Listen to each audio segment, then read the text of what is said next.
You've been told that worrying means you care, that if you're not stressed, you're not trying hard enough, that peace is something you earn after fixing everything in your life. But if that were true, why does peace always feel one step out of reach? Why does the mind keep racing at night, even when nothing's wrong? Why does the heart feel heavy, even when everything looks fine on the outside? The truth is, worry isn't love. It's not responsibility, and it's definitely not strength. Worry is a habit, a storm the mind keeps replaying because it forgot what stillness feels like. But Buddhism remembers. For thousands of years, Buddhist wisdom has whispered what the modern world forgot. That peace is not something to chase.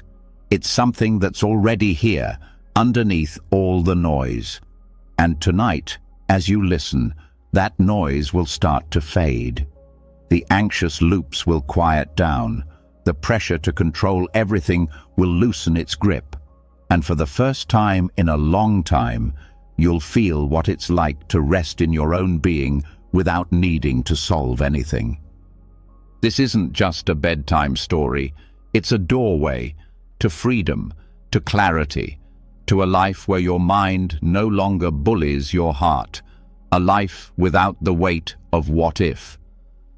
As these teachings unfold, something inside you will shift. The knots will loosen, the breath will deepen, and the thoughts that used to shout will begin to whisper, then disappear altogether. You're not here to escape your thoughts. You're here to see through them, to remember who you were before the worrying began.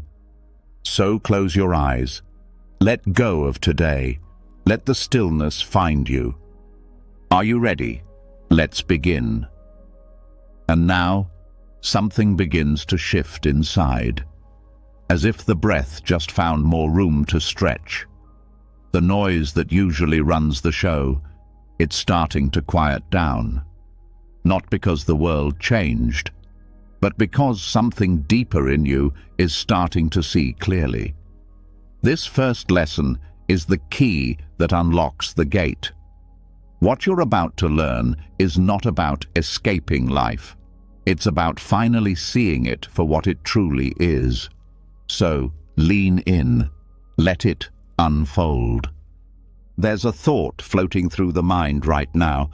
Maybe it's small, maybe it's loud, maybe it's been there for days, or maybe it just slipped in. It's trying to convince you it matters more than it does, that it must be fixed, solved, answered. But here's the quiet truth. That thought is a cloud, nothing more. Most people spend their entire lives staring up at the sky, pointing at clouds, screaming, "Look at that one." And then they try to chase it, grab it, argue with it, or run away from it. But no matter what they do, it passes, because that's what clouds do. And thoughts, especially the anxious ones, are just the mind's version of weather. Worry is just weather, a storm that comes and goes. But the part of you that notices it, that's the sky. That's the awareness that has never been touched by any storm. It's never been drenched, never been torn apart, never been afraid. It simply watches. This teaching is the beginning of peace, because once you stop believing the cloud is you, you stop panicking every time the sky darkens. You start to feel a kind of calm that isn't about pretending everything's fine. It's about knowing that even when it's not fine, you're still here, still untouched. Anxiety feels permanent only when it's mistaken for identity. But when awareness turns inward and sees the thought as a passing formation, something loosens. The grip of fear weakens. The mind becomes something you can witness, not something you must obey. It becomes a sky again. What gives thoughts their power isn't the thought itself. It's the belief behind it. The belief that says, this means something about me. This thought must be true. This feeling must be fixed. But a cloud doesn't mean the sky is broken. It just means there's movement. The moment you stop identifying with the movement and start resting in the space that watches it, everything changes. Buddhist meditation isn't about shutting down the mind. It's about watching it long enough that you stop mistaking the weather for the sky. You begin to notice the breath instead of the thought, the silence instead of the story, and slowly, gently, you return to yourself. Not the version shaped by fear, but the one that's always been clear. This is why monks sit, not to escape life, but to witness it without reacting, to sit like the mountain while clouds come and go. Their thoughts, like ours, still pass through, but they've stopped chasing the storm. And when you stop chasing storms, you stop living in fear of thunder. There is something deeply empowering in realizing that not every thought requires your energy, that noticing a thought is not the same thing as following it, that sometimes the most powerful thing you can do is nothing, letting it pass. You see, worry thrives on attention. It survives by tricking you into solving it. But not every cloud needs to be chased. Some just need to be watched. And when you watch them long enough, you see through them. A thought that once felt heavy becomes a wisp of vapor. A worry that once kept you awake now feels like background noise, and you begin to understand. It was never the thought that hurt you. It was believing it was yours to fix. This is the power of awareness, not the cold kind that disconnects, but the warm, steady presence that says, yes, I see you, but I don't need to become you. The sky doesn't fight the storm. It holds it. It allows it. It doesn't collapse just because thunder rumbles, and neither do you. That part of you that watches the worry, that witnesses the mind spinning, that part is still, quiet, and free. It's never been anxious. It just noticed that anxiety was visiting. This realization becomes a practice. You begin to meet each anxious thought with a different kind of response. Not, what does this mean? But, where did this come from? Not, how do I stop this? But, can I sit with this without reacting? Each time you do this, something builds. A strength, a stillness. The habit of identifying with clouds breaks. The habit of rushing to fix what isn't yours to hold fades. And something deeper begins to lead. The more you watch, the more you see. No thought is permanent. No feeling is fixed. Even the loudest storms begin to whisper when you stop arguing with them. And then, without even trying, you find yourself breathing differently, deeper, slower, as if the body remembered something the mind forgot. You are not here to be a fixer of thoughts. You are not here to win a war with worry. You are here to remember the sky, to rest in the stillness that watches the passing storm. Worry isn't a failure. It's just a cloud, a habit, a pattern, one that gained power from being taken too seriously for too long. But seriousness dissolves in the presence of awareness. When you smile at a cloud, it loses its grip. This isn't denial. This isn't avoidance. This is clarity. The kind that sees thoughts not as enemies, but as weather. Temporary, shifting, unreal. They look solid only when stared at for too long. The mind loves to swirl, to loop. to grab onto one thought and spin it like a washing machine. But even the spinning ends. Even the tightest storm runs out of fuel. And here's the secret. It runs out faster when you stop feeding it attention. Worry is sustained by engagement, by the mental rehearsals, the internal arguments, the obsessive preparation for things that haven't happened. But what if you didn't follow the rehearsal? What if you just watched it, like you'd watch a movie you've already seen 100 times? That's how worry loses power, not when you crush it, but when you watch it without buying a ticket. And the next time a thought says, "But what if this happens?" you can smile softly and reply, "What if it doesn't?" Let the thought pass. Let the weather change, because it always does. And if you sit long enough, breathe slow enough, and notice gently enough, you'll realize there's a sky in you that never left. A place untouched by all this thinking. A space so vast and free it can hold every cloud without becoming any of them. This is where Buddhism points us, not away from thought, but beyond it. Not into numbness, but into deeper awareness. The kind of awareness that holds pain without panic, discomfort without drama, and uncertainty without collapsing. Worry may visit, but it can't stay unless invited. You are not the storm, you are the sky, and the sky doesn't fear its clouds, it simply watches. So tonight, let the clouds drift by. Let them rise, shift, and fade. There's nothing you need to do. Just rest as the one who sees it all, untouched, undisturbed, wide and free. Let this be your new habit. Not reacting, not fixing, but watching. Because the moment you become the cloud, you suffer. But the moment you remember the sky, you're free. And just like that, the cloud fades.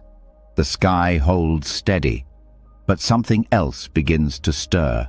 Quieter, but stickier. It doesn't shout like a storm. It hums. A background buzz. A script running under the silence. The mind's quiet addiction to rehearsing every possible problem.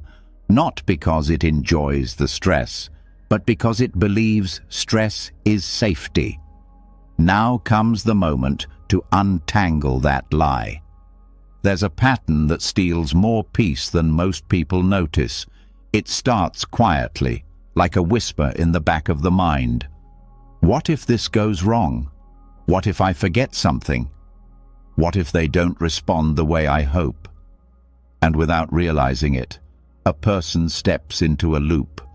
The same lines replay, the same problems reimagined. Not once, not twice, but 100 times a day. Each time, the body tenses a little. Each time, the breath shortens. Each time, peace slips further away. This is the habit of mental rehearsal, preparing for the worst again and again, like an actor who never steps off stage. The show is endless. The spotlight never fades. But the audience? It's just the mind watching itself, trapped in its own performance. Buddhism doesn't shame this habit. It understands it. The mind rehearses not because it's broken, but because it's trying to stay safe. It learned somewhere along the way that control feels like protection, that thinking things through in advance might prevent disaster, that scanning for problems is the same thing as solving them. But it's not. Scanning only creates more noise. And what begins as caution quickly turns into a prison. The prison has no bars, only thoughts. Repetitive, recycled, exhausting thoughts. Thoughts that say, if I don't prepare, I'll suffer. But the truth is, the suffering is already happening. Right now, in the preparation. And the moment this is seen clearly, the bell can ring. In Zen, a bell isn't just a sound, it's a teaching.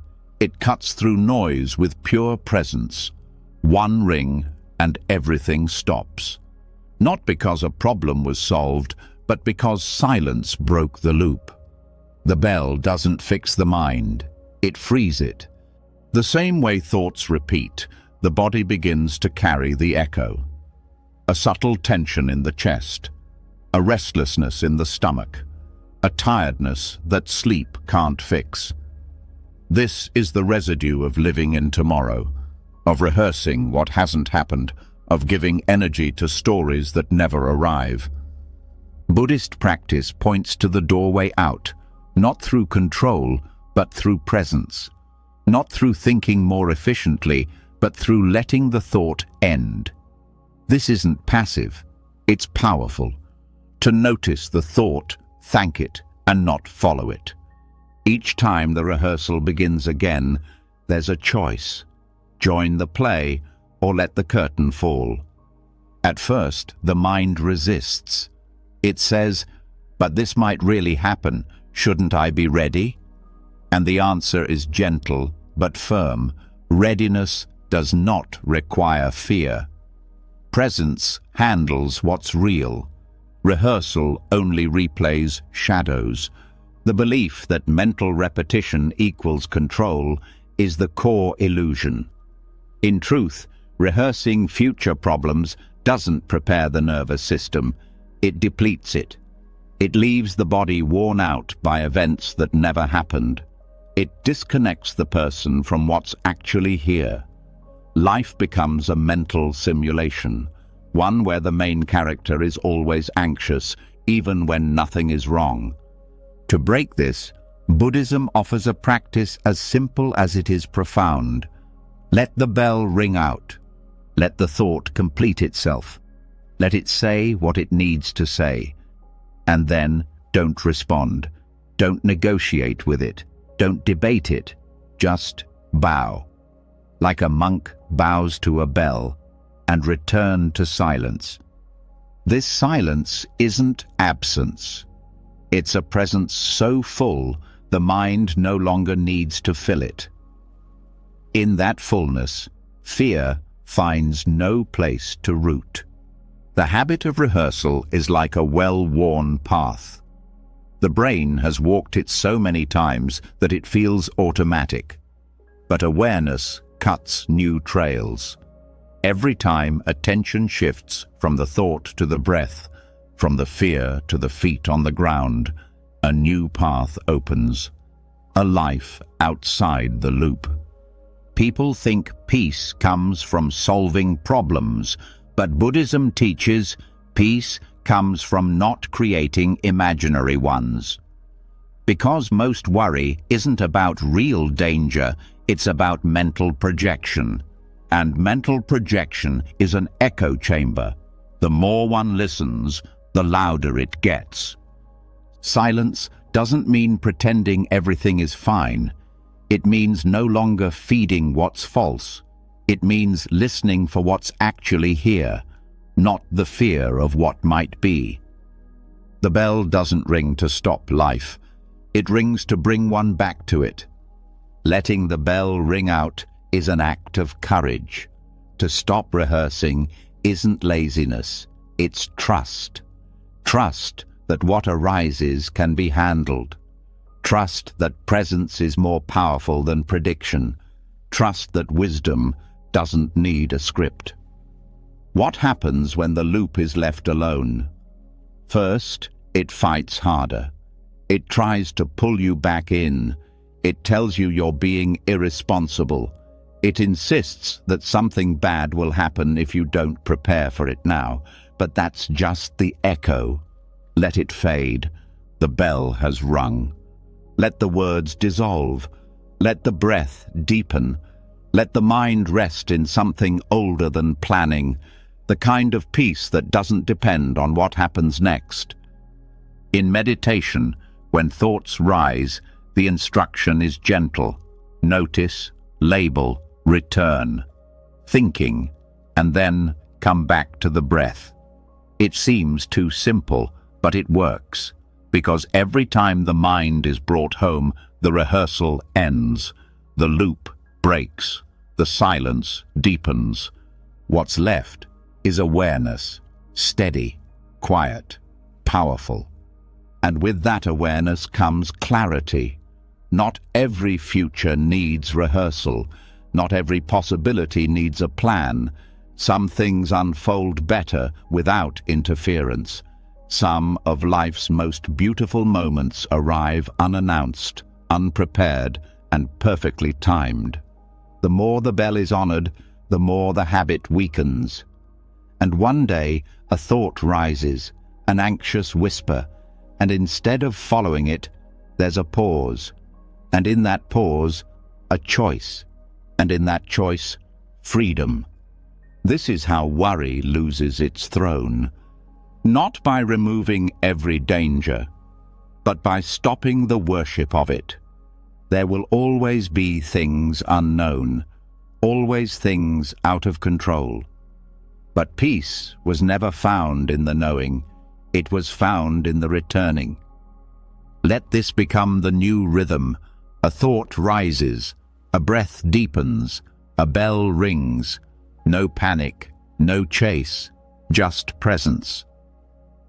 There's a silence inside you right now that holds more wisdom than 1,000 mental rehearsals. Listen to it. Let it guide you. Let it be louder than the fear. And when the thought comes again, and it will, greet it like a bird on a branch. See it, smile, and let it fly away. Because the bell has already rung, the scene has ended, and you are free. And so the bell rings, not once, but forever. Because the moment the rehearsal stops, the silence becomes a teacher. But what comes next is more subtle, deeper. It's not the loop of thought that haunts now. It's the question underneath it. The quiet ache that asks, why is this happening? What if I never find peace? What am I supposed to do with this life? Not loud, not sharp, just persistent. This is where the mind stops spinning and starts searching, not for survival, but for answers. And this is where Buddhism offers a different kind of wisdom. Not more answers, but a doorway into freedom through not knowing. There is a kind of suffering that doesn't scream, it lingers. A kind that isn't born from pain, but from the need to make sense of pain. The need to wrap life in a conclusion, to reach some final mental finish line that says, "Ah, now I understand." But what if that line doesn't exist? Most people are addicted to understanding, to solving life like a riddle. But some questions weren't meant to be solved. Some were meant to dissolve. The mind, when anxious, seeks clarity not as a luxury, but as a lifeline. It grabs at explanations, theories, scenarios.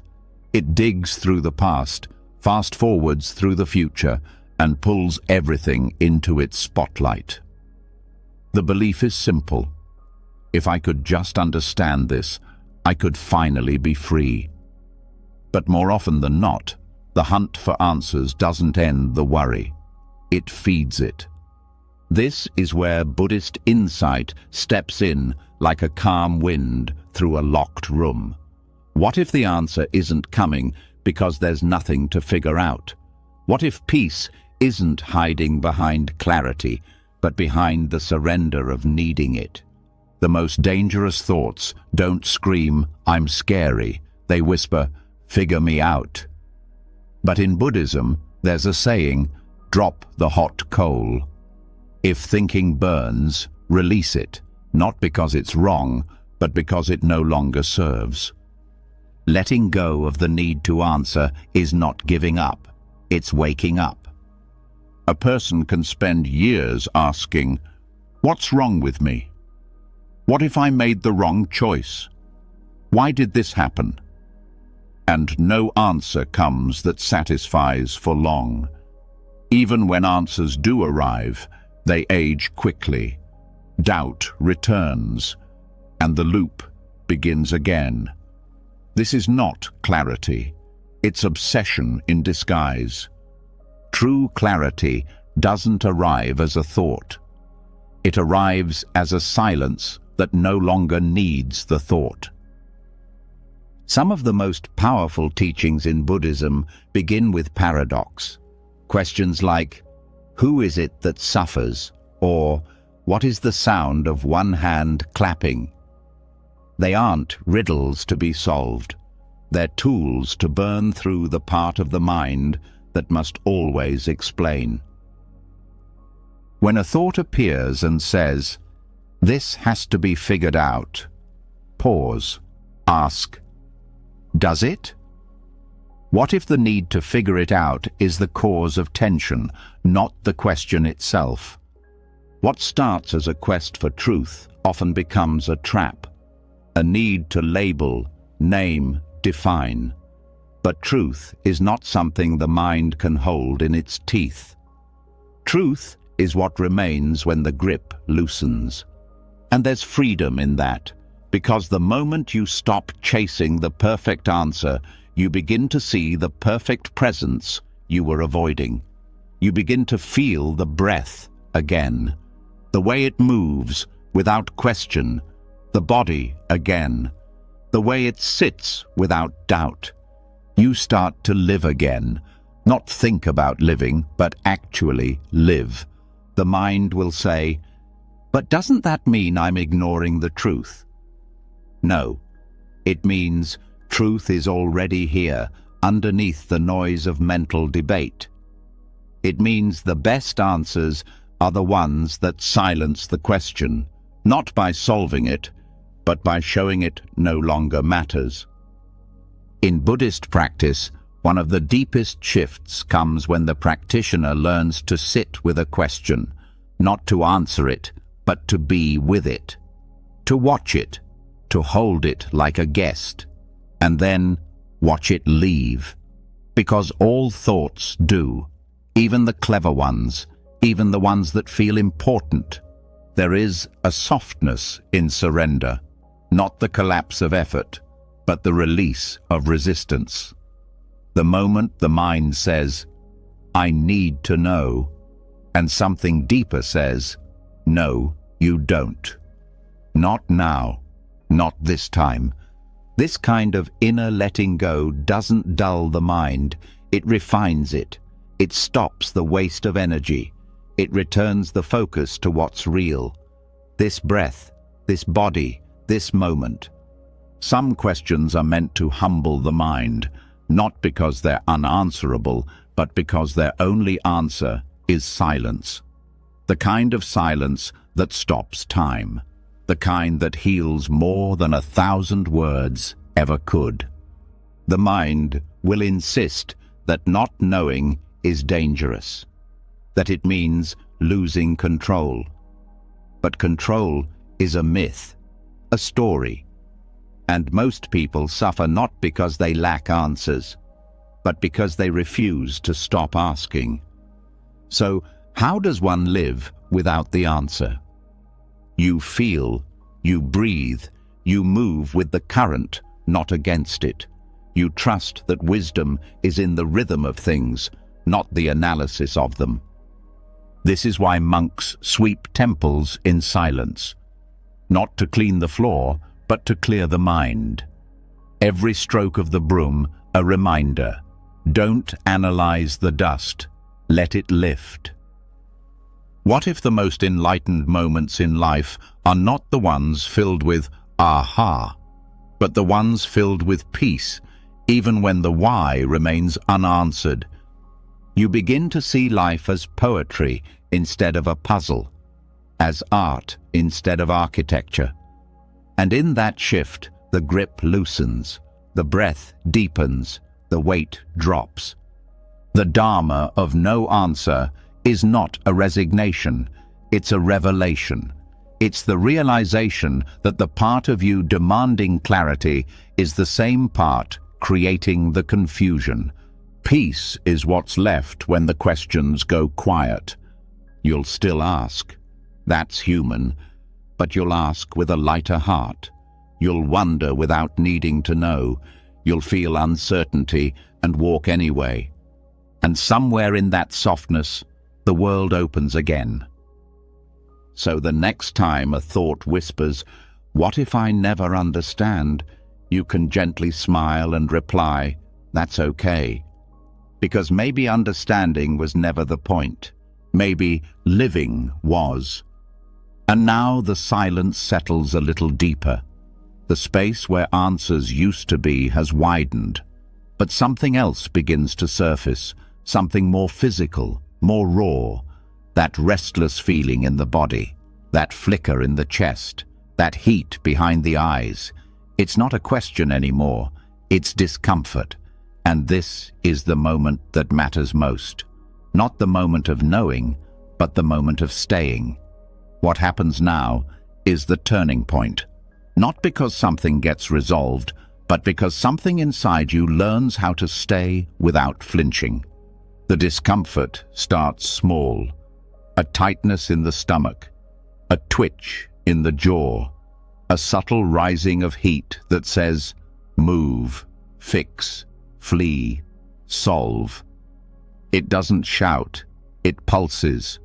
That flicker, just enough to pull you out of the moment, just enough to convince you that you need to act, escape, explain. But here's what Buddhism teaches. That flicker is not the enemy, it's the training ground. Most people have been taught to escape discomfort. From childhood, discomfort is treated like a fire alarm, something to run from, something to silence. But inner freedom isn't built by escaping fire. It's built by learning to sit near it without getting burned. The flicker is not danger. It's energy, it's emotion, it's sensation. And the more you chase resolution, the more you train the nervous system to believe something is wrong. But nothing is wrong. You're just feeling. Discomfort becomes a problem only when the mind labels it that way. In truth, it's a signal, an invitation to expand, to build the capacity to stay present without needing the moment to be different. This is the emotional muscle Buddhism points to, not the strength to fight, the strength to sit when the answer doesn't come, to sit when the breath feels short, to sit when the mind says leave, but the soul says stay. Because every time you stay, the flicker flickers less. The panic starts to shrink. The body learns something new. Discomfort, left alone, resolves itself. Not by force, not by logic, by space. When you stop trying to fix it, you start allowing it. And what's allowed softens. But this isn't easy. That's why it's a practice. At first, the flicker feels unbearable, like heat under the skin. The impulse to escape is strong, but if you stay with it, just 5 seconds longer than before, something opens. A breath deepens, a thought passes, and for a brief second, you taste peace without resolution. The strength is not in calming the body instantly. It's in making space for it to calm itself. Each time you sit with discomfort, you teach the body a new rhythm, a slower pace, a new baseline. And the baseline changes everything. Because once discomfort no longer triggers panic, the mind stops needing to control every detail. That's how worry starts to die, not by becoming fearless, but by becoming familiar with fear. By noticing the flicker and saying, "I see you, you're allowed here, but you don't get to run the show." And when you don't feed the flicker, it settles. Like water after a stone is thrown, it finds stillness again. This is the root of emotional maturity, not having no reactions, but building enough room inside you to hold them. Discomfort is not a sign of failure, it's a sign of life. And learning to be with it without rushing toward relief, that is the doorway to resilience. The mind is addicted to comfort. It wants relief the moment discomfort shows up. But relief is not freedom. It's a short-term fix. It doesn't build strength. It just resets the pattern. Freedom comes from stretching what you're able to feel without breaking. Every monk, every teacher, every enlightened being has sat with discomfort, not just in meditation, but in life. They've felt hunger, restlessness, grief, frustration. They didn't transcend these things by avoiding them. They became intimate with them. And in that intimacy, the fear disappeared. You begin to see discomfort not as a wall, but as a mirror. It shows you where you still run, where you still grasp, where you still reject yourself. But the mirror isn't there to shame you. It's there to welcome you home.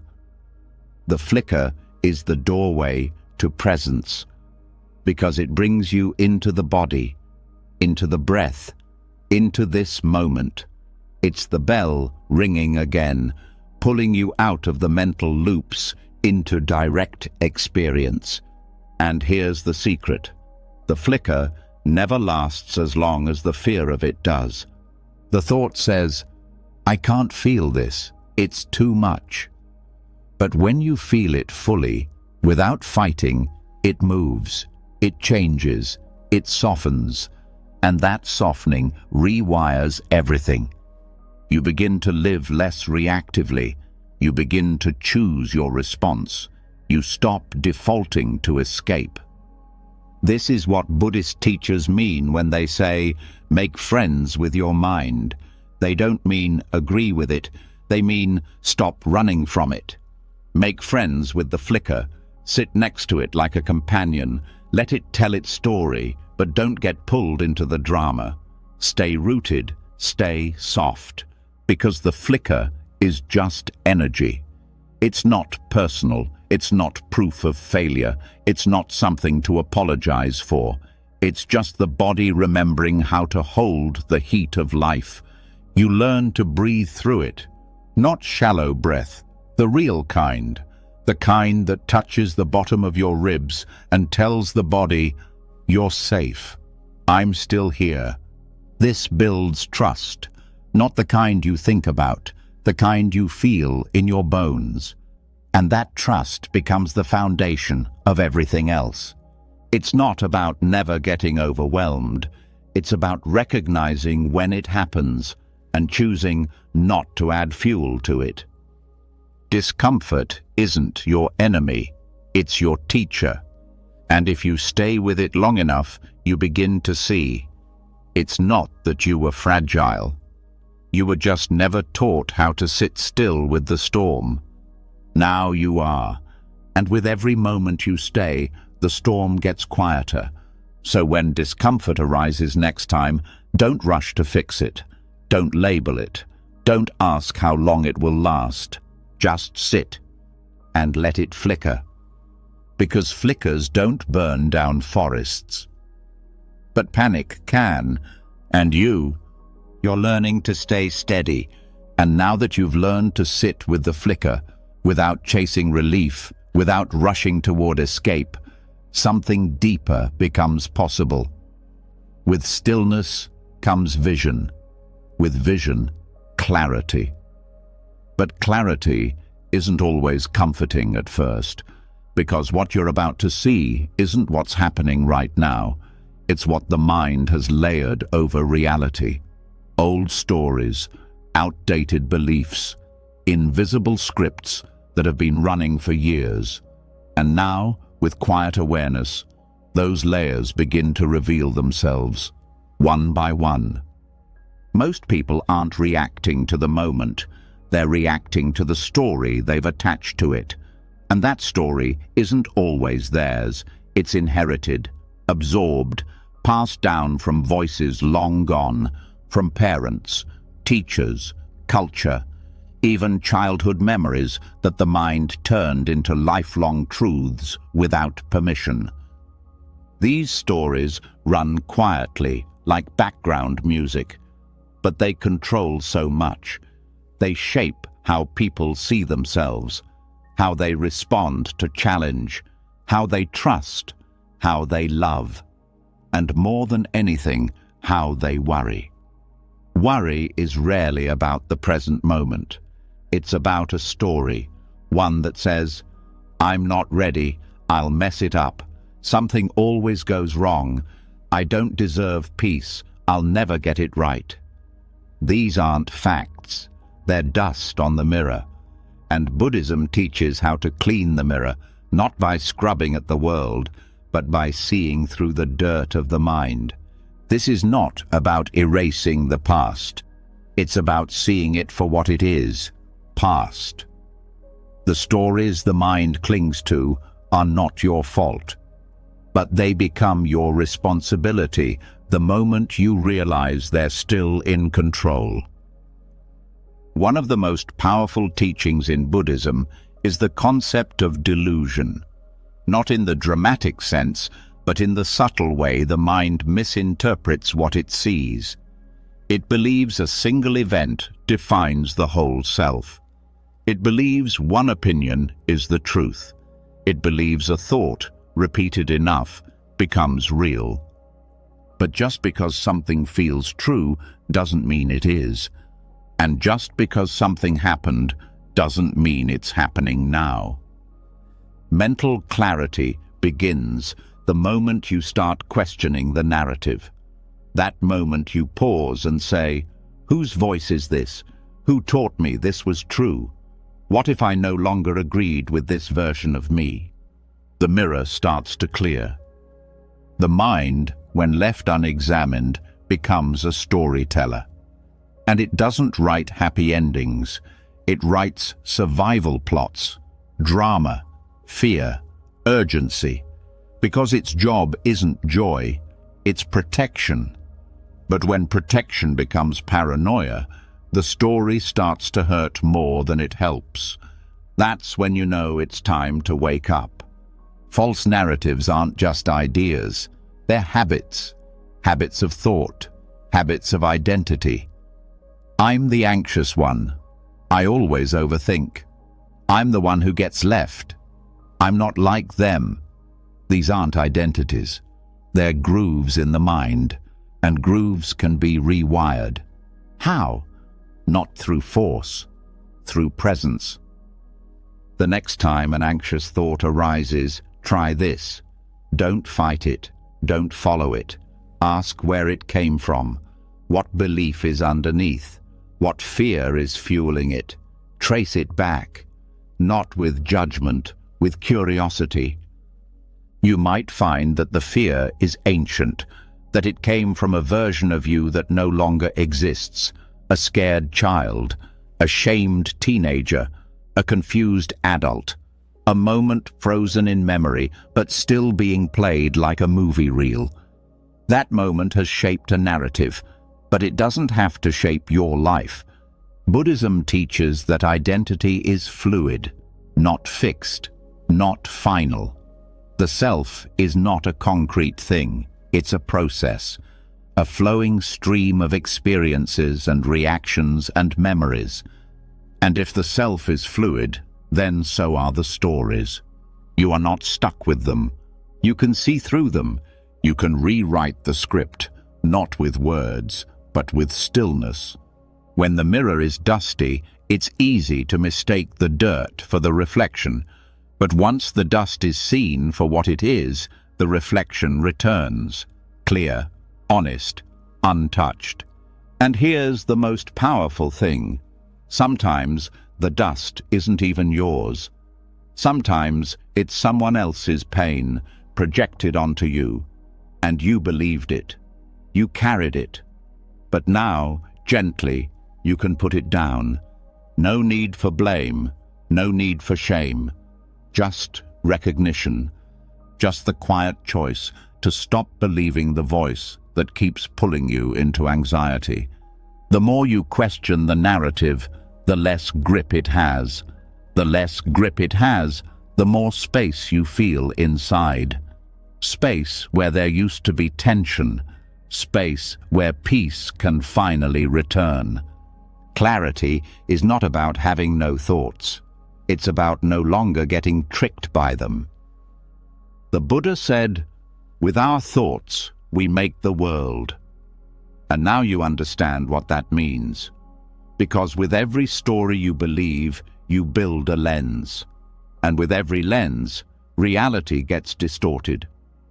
But what if you didn't need a lens? What if this moment was enough, exactly as it is?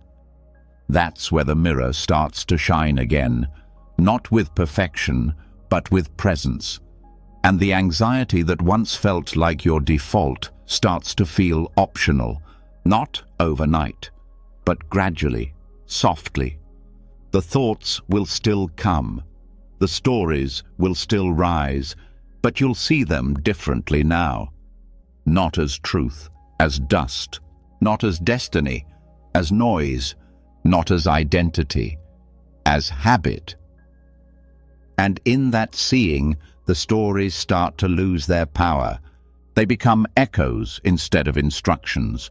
They become background instead of foreground. And you begin to return, not to some perfect version of yourself, but to the one underneath the narrative, the one who was never broken, the one who never needed fixing.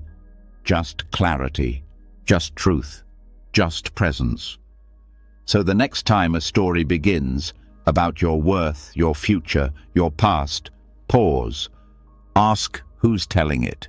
Ask what it's trying to protect. And then thank it and return to the breath, to the body, to the now, because the mirror is already clear. You just stopped looking. And as the mirror clears, something unexpected is revealed, not just the false stories, but the craving beneath them, the deep, almost invisible need for life to make sense, to be stable, to be safe. That need becomes a contract. If I do everything right, nothing will fall apart. But life doesn't sign that contract, and this is where the next teaching unfolds, not as comfort, but as truth. Real peace doesn't come from finding solid ground. It comes from no longer needing it. There's a quiet obsession woven into modern life, the search for security. Not just safety from danger, but emotional security. The need to be certain, the need to know, the need for life to follow a plan. And when it doesn't, panic creeps in. Anxiety flares up, because deep down there's a belief that control equals peace. But control is an illusion, and illusions, no matter how comforting, always collapse. Buddhist wisdom points directly at this core misunderstanding. That suffering doesn't come from the events themselves. It comes from the mind's demand that the events unfold differently. It's the refusal to let life flow, to let the river be a river rather than trying to turn it into concrete. People spend years trying to build a life that feels unshakable. The perfect job, the perfect partner, the perfect plan.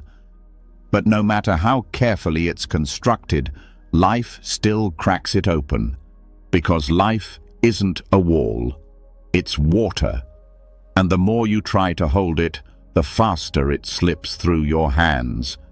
The illusion of ultimate security is the root of chronic fear, because even when things are good, the mind waits for them to go bad. It rehearses the worst. It anticipates the fall. It lives in hypervigilance. And this, more than anything, exhausts the spirit. Letting go of that illusion is not giving up on safety. It's realizing that real safety isn't the absence of change. It's the ability to float through it. Floating is not weakness. It's not passivity. It's a deep strength, a choice to stop gripping the sides of the boat and trust the water instead, to allow movement without resistance, to trust that even when direction is unclear, presence remains. The teachings of Buddhism don't promise a life without pain. They promise freedom within it. And that freedom begins when you stop waiting for the world to stop spinning. The desire for total security is ancient. It comes from childhood, from moments when things felt out of control and the mind decided that certainty was the only safety. But as adults, that craving becomes a trap, because nothing external can be controlled forever. Jobs change, people change, health changes, even identity changes. So the more you cling to the idea that you must feel safe to be okay, the more fragile peace becomes. True peace is untouchable because it doesn't depend on conditions. It's not found in the environment. It's found in the decision to float with life instead of fight it. Think about the anxiety that shows up when plans don't go perfectly. That tiny sense of panic, that impulse to fix. Beneath that is the belief that things are supposed to stay still, that you were supposed to get it right, that there was some version of life you were meant to hold on to. But Buddhism teaches that holding on is the problem. The suffering isn't because you're floating. It's because you're trying to find a shore that doesn't exist. This doesn't mean giving up goals. It means letting go of the belief that peace depends on outcomes. It means living with direction, but not with obsession. It means allowing life to be uncertain and building strength in the uncertainty. The strongest trees bend with the wind. They don't resist it. And your spirit works the same way. The more flexible your mind becomes, the less anxiety controls it. You stop needing guarantees. You stop needing every door to stay open. You stop needing every question to be answered before you act. Floating is not about detachment. It's about flow. It's about stepping into the stream of experience and moving with it, instead of freezing against the current. This is why some of the calmest people you'll ever meet are the ones who've stopped needing life to match their script. They've stopped arguing with the river, and in that surrender, they found peace. Not because the world changed, but because they stopped demanding it. The mind will tell you that control equals freedom, but the body knows better. It breathes deeper when it's not under pressure.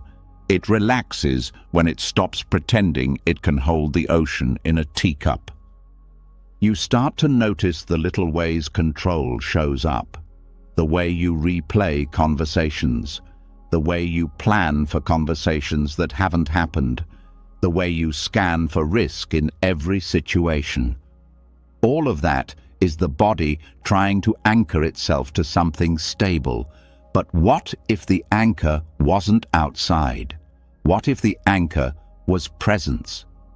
Presence is the one thing that doesn't shift, not because it's solid, but because it's infinite. The awareness watching all change isn't afraid of change. It simply sees. That's the part of you that floats, the part that doesn't need to know, that doesn't need to control, that trusts that whatever rises will also pass. Surrender doesn't mean silence. It doesn't mean retreat. It means participation without possession. It means showing up fully, loving fully, acting fully, without demanding permanence. This is the radical calm Buddhism points to, the calm that says, let it move, let it come, let it go, I am not the tide, I am the ocean. When you drop the fantasy of ultimate security, something else rises. Freedom. A freedom that doesn't need permission. A freedom that doesn't panic when the map changes. You begin to live lighter, not because everything's easy, but because you're no longer carrying the impossible weight of control. And as you float, you see others gripping, panicking, fighting the current. And instead of judging, you understand.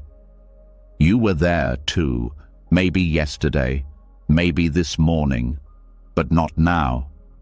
Now you float, with breath, with trust, with stillness inside the motion. And maybe for the first time the waves feel like music instead of noise. Maybe for the first time you let go of the shore and realize you never needed it to begin with.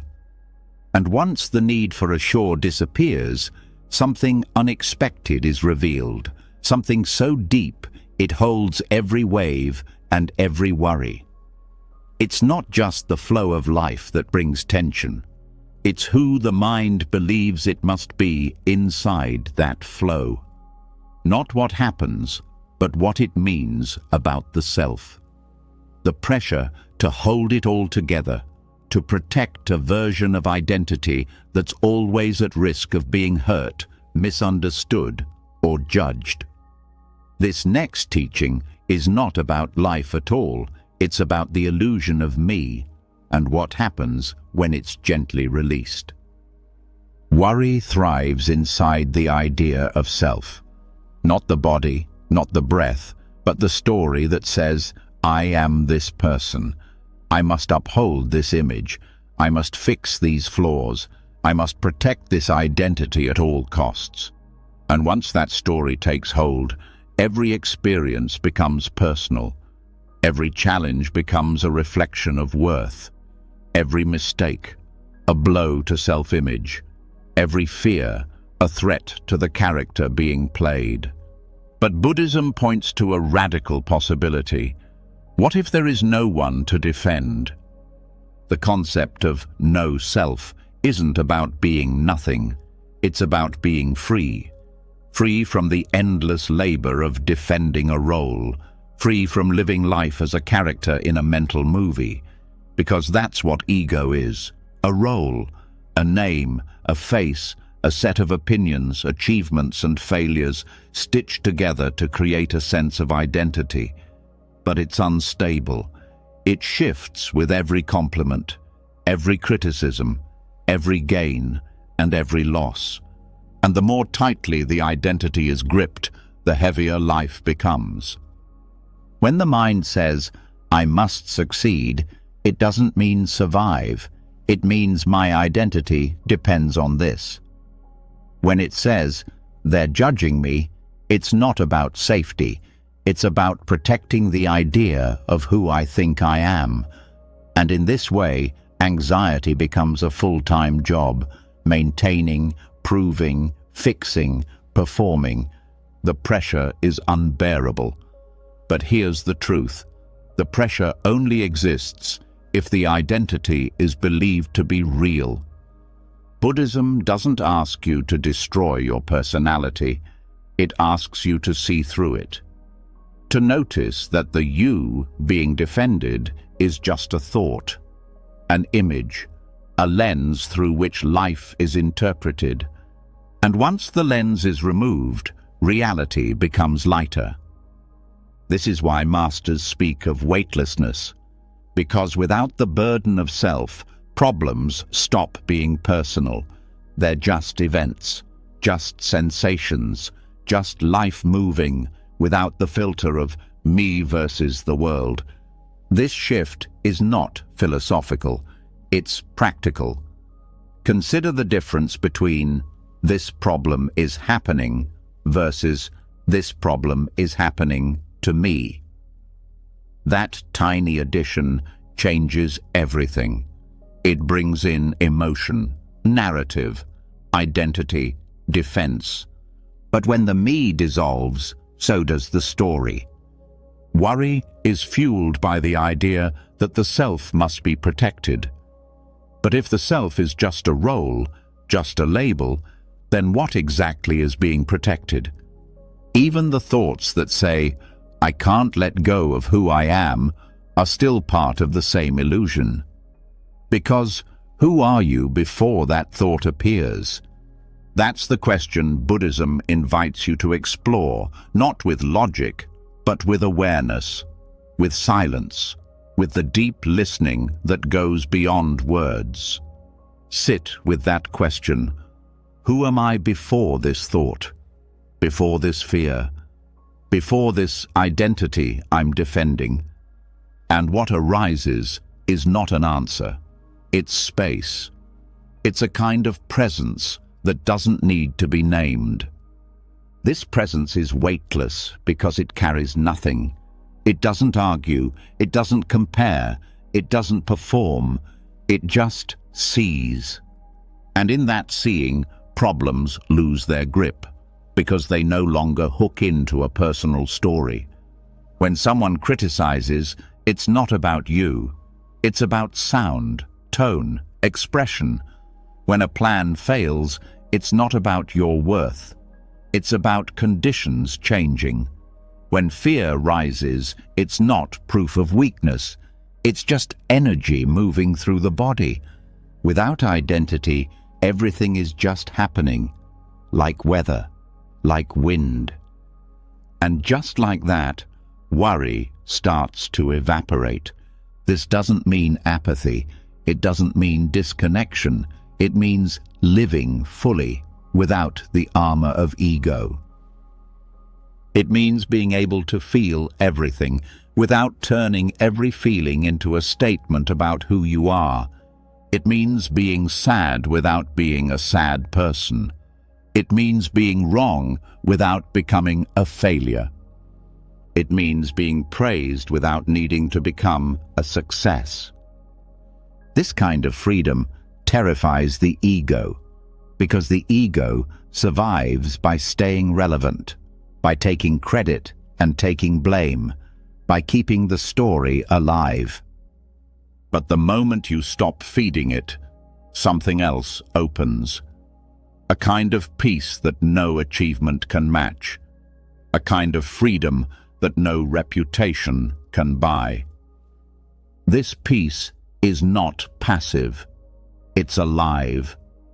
It's the kind of presence that speaks softly, acts clearly, and moves without fear. Because when there's no self to protect, there's nothing to lose.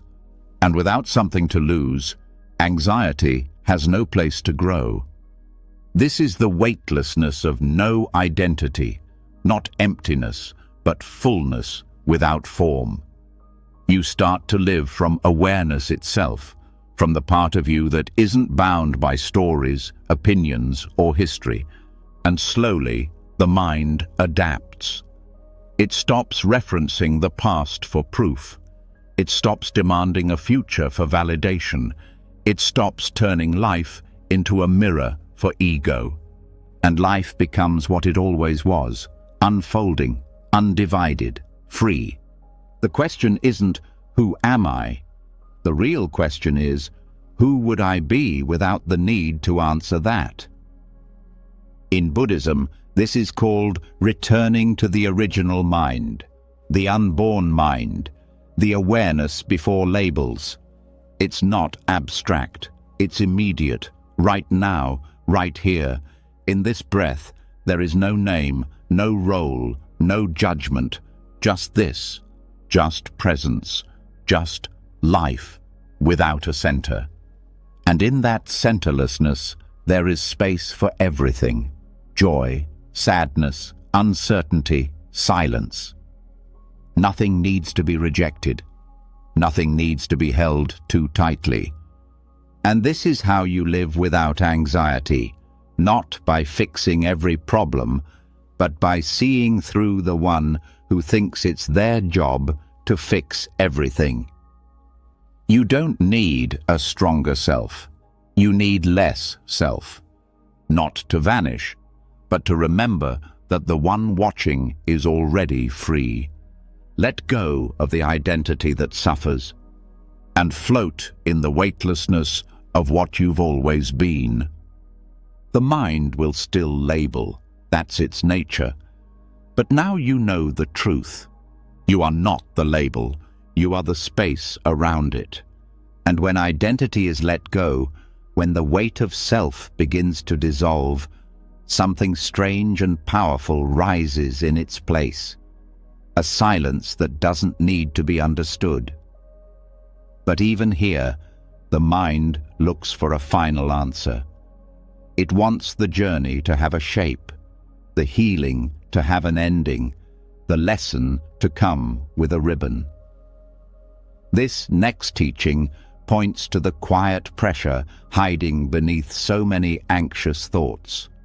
The pressure to finish, to resolve, to wrap things up in a perfect, controlled way.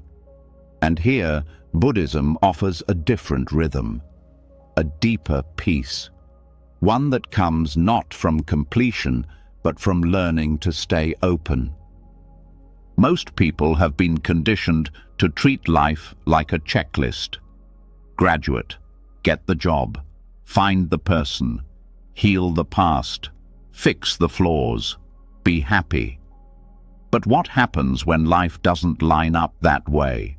When things remain unresolved, undone, or unclear? For many, anxiety fills that gap. It tries to close the loop, even if it has to invent closure. It tells stories, it seeks conclusions, it waits for the moment when everything will feel settled once and for all. But that moment never comes, because life isn't a finished product. It's a living thing, and living things aren't meant to be complete. They're meant to grow, to evolve, to remain in motion. The craving for completion creates suffering because it teaches the nervous system that unfinished means unsafe, that not knowing equals danger, that if something is left hanging, something is wrong. But Buddhism sees things differently. It teaches that peace does not come from perfect endings. It comes from no longer needing them. The obsession with closure is the mind's way of feeling in control. But control, as we've seen, is not peace. It's tension. It's the constant effort to shape reality into a story with neat edges. But real life doesn't operate that way. Conversations end awkwardly. Relationships fade without explanation. Plans fall apart mid-sentence. Healing doesn't follow a timeline. Growth happens in spirals, not straight lines. And when we learn to stay with what's incomplete without trying to fix it, something remarkable unfolds. The body softens. The mind stops gripping. The heart begins to trust something deeper than certainty. The Dharma of unfinishedness is not a resignation. It's a release. It's the freedom to live in the open field without needing fences around every thought or experience. It's the space to let things be half-formed, half-healed, half-known, and to love them anyway. This doesn't mean becoming passive. It doesn't mean giving up on progress or abandoning care. It means seeing that perfection is not a requirement for peace. That closure is not a prerequisite for rest. That the unfinished moment still contains all the beauty, all the clarity, all the truth that's needed right now. Worry clings to the idea that when this is resolved, I'll finally be okay. But peace comes from realizing you already are okay, even when things are unresolved. Think of how often the mind loops because of this craving. A conversation that didn't end well, a decision that wasn't clear, a goal that wasn't reached. It picks at the thread, trying to tie a bow around it. But sometimes there's no bow, just thread, just breath, just life unfolding with no final line. And that's not a problem. That's freedom. In meditation, thoughts often arise that feel like they demand attention. Unfinished thoughts, unfinished feelings. But the instruction is always the same. Return. Return to the breath. Return to the present. Return without needing to tie everything up, because the loop only continues when it's fed. What if healing didn't mean fixing every broken piece, but learning how to live with cracks that still hold beauty? What if the open door wasn't a flaw, but an invitation? Buddhism teaches impermanence not just as an idea, but as a way of seeing. Everything changes, everything evolves, everything slips through our grip eventually. And once this is seen clearly, the panic about the unfinished begins to dissolve. Because what's unfinished today might open tomorrow, or it might not. But life still flows. The most peaceful people aren't the ones who've resolved everything. They're the ones who've stopped trying to. They've made peace with loose ends, with half answers, with growing into the next version of themselves without needing to know exactly who that is. And they've stopped demanding the world reflect their internal timelines. The teaching is simple. You don't need to finish the sentence to be understood. You don't need to close the chapter to rest. You don't need to solve the puzzle to be whole. Anxiety often pretends to be ambition. It says, I just need to finish this so I can relax. But every time something is finished, something new appears. The rest is always out of reach, until you stop chasing it. Then, without effort, rest arrives. Because rest was never about completion. It was about presence. The deeper practice is staying open in the unfinished moment, not knowing how it ends and still choosing to show up, not needing clarity and still offering compassion, not having all the answers and still breathing deeply. Some of the most profound spiritual realizations come when something unresolved is finally accepted, not solved.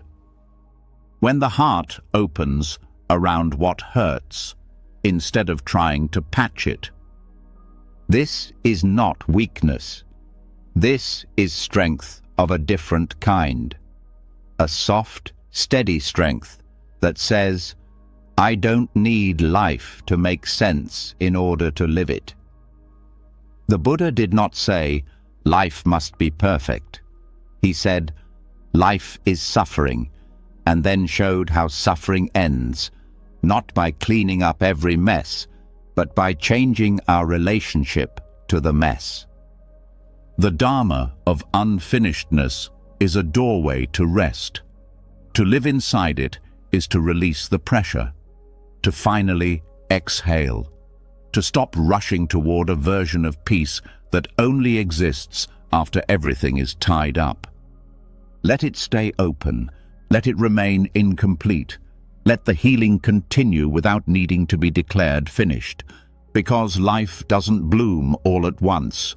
It blooms in seasons, it blooms in layers. And sometimes the most beautiful parts are the ones still becoming. So when the next anxious thought says, this must be resolved, meet it with a quiet smile and say, maybe not. And feel the freedom in that. Because maybe the moment doesn't need a full stop. Maybe the comma is enough. And just as the unfinished is accepted, as the comma becomes enough, a subtle pressure lifts. But underneath that space, something else reveals itself, quieter but older. a tension that often hides behind every anxious plan, every mental loop, every search for control. It's not logic, it's not story, it's fear, not of what has happened, but what might. The kind that shows up in the background of thoughts, whispering warnings, creating shadows out of nothing. And now comes the next teaching, one that empties fear of its illusion and shows what's truly there when we stop believing in its shape. Fear feels like a wall, like something solid, like something real. But most of what the mind fears isn't real at all. It's imagined, projected, built entirely from thought, not from what's happening, but from what could happen. And Buddhist insight goes directly to the root of this illusion, not by fighting it, but by examining it. Anticipated pain is different from actual pain. Actual pain is grounded in sensation. It has temperature, texture, a clear location in the body. It happens now. Anticipated pain, however, lives only in thought.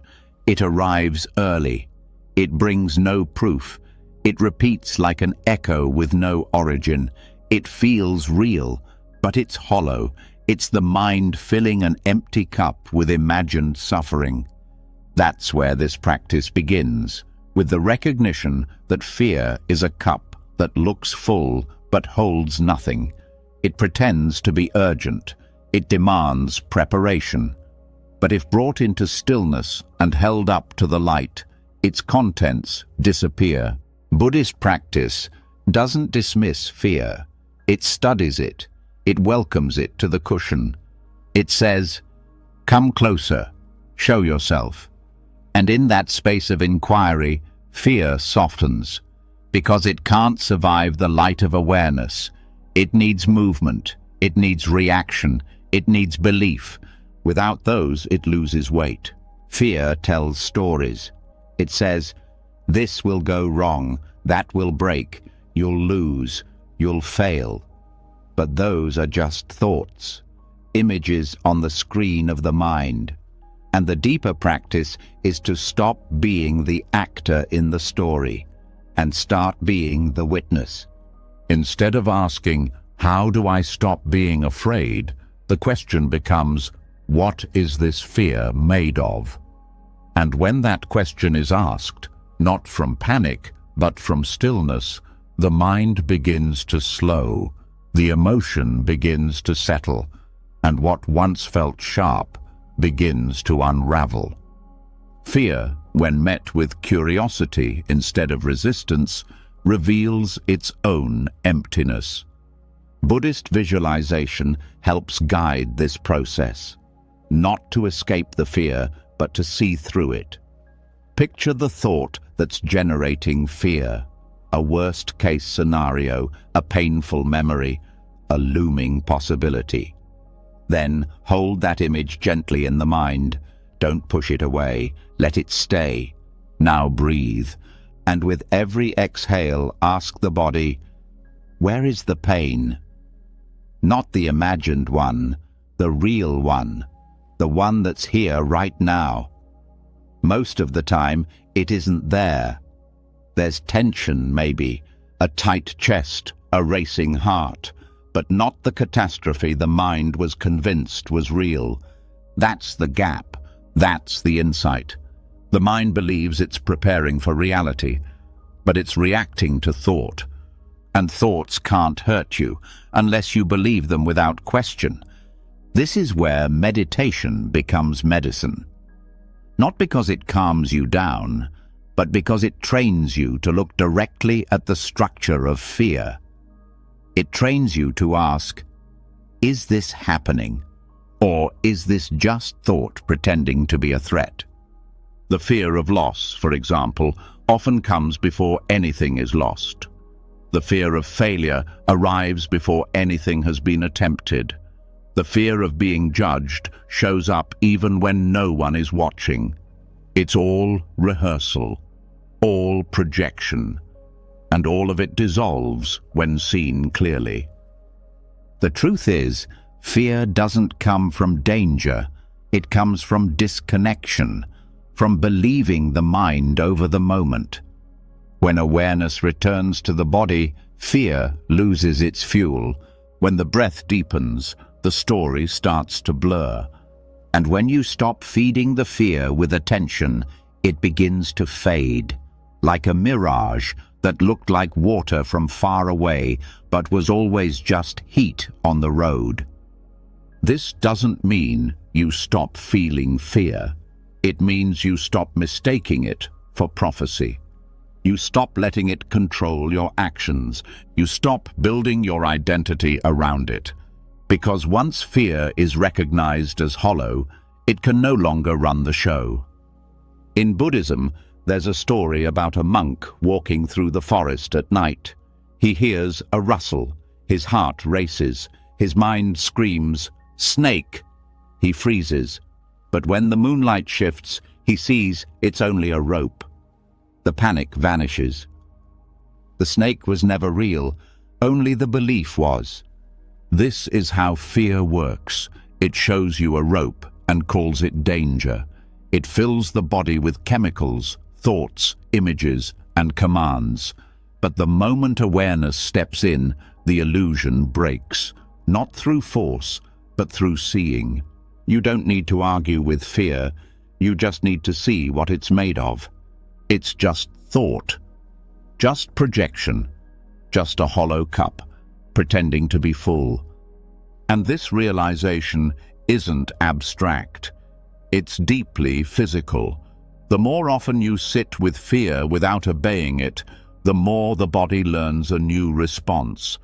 Less panic, more breath, less reaction, more space. That space is what Buddhism calls freedom. Not freedom from all difficulty, but freedom from false beliefs.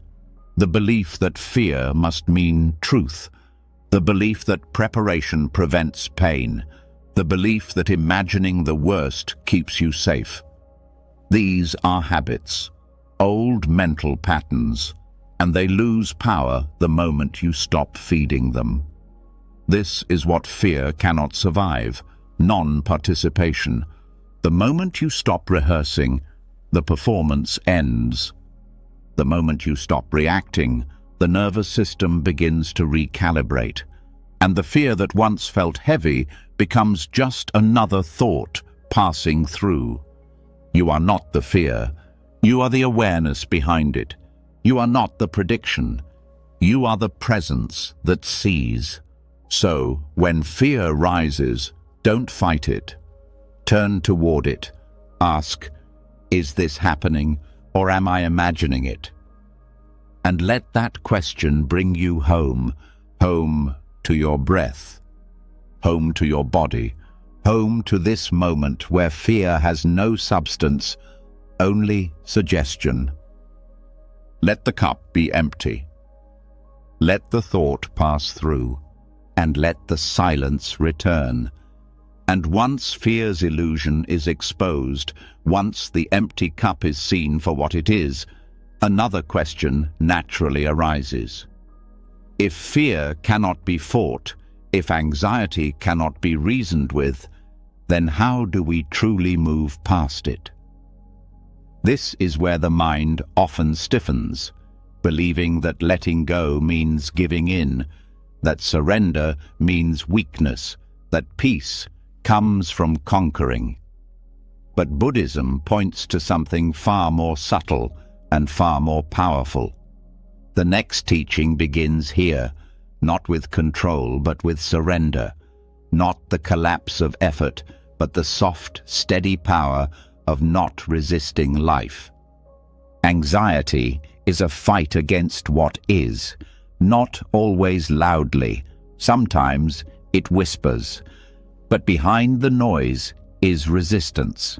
Resistance to discomfort, to uncertainty, to not knowing. The mind believes if it just resists harder, holds tighter, plans longer, it can stop the unwanted from arriving. But fear is not dissolved through force. It's loosened through space, the space that opens when resistance ends.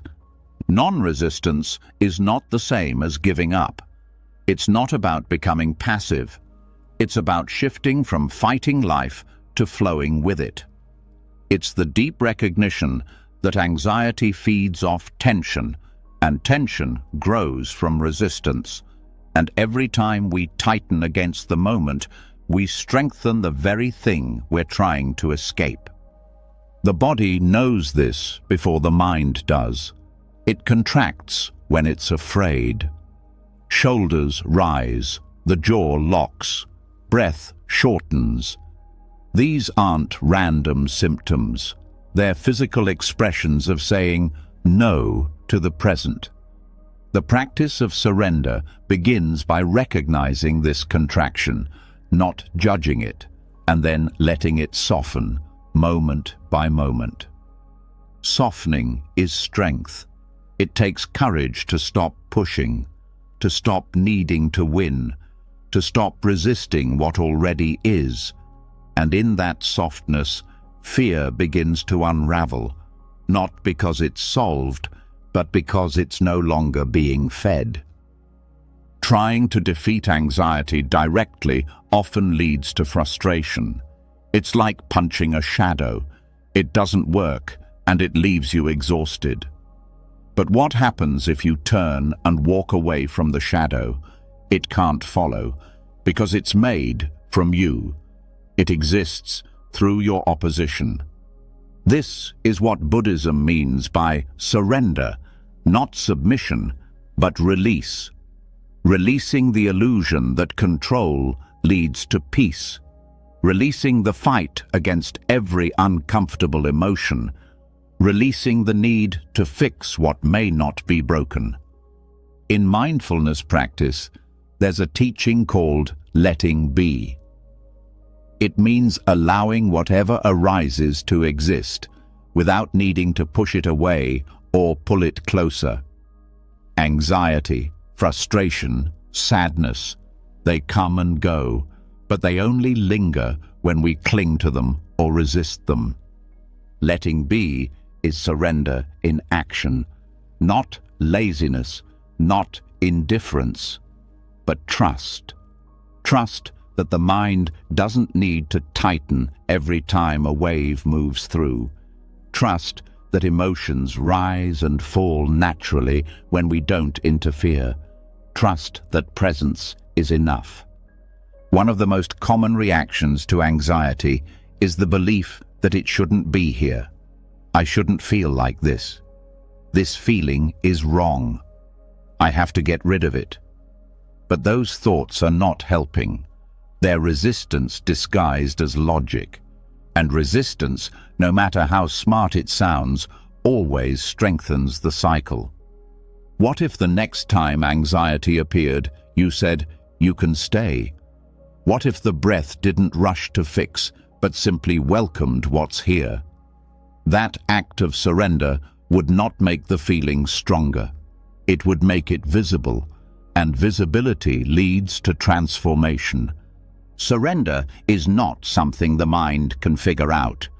It's something the body remembers. The exhale that doesn't need to hold tension. The muscles that don't need to brace for impact. The eyes that can rest without scanning for threat. This is not spiritual bypassing. It's not pretending everything is fine. It's the opposite. It's feeling everything without the extra layer of resistance. There's a moment in Buddhist teaching where a student asks, "What do I do when fear rises?"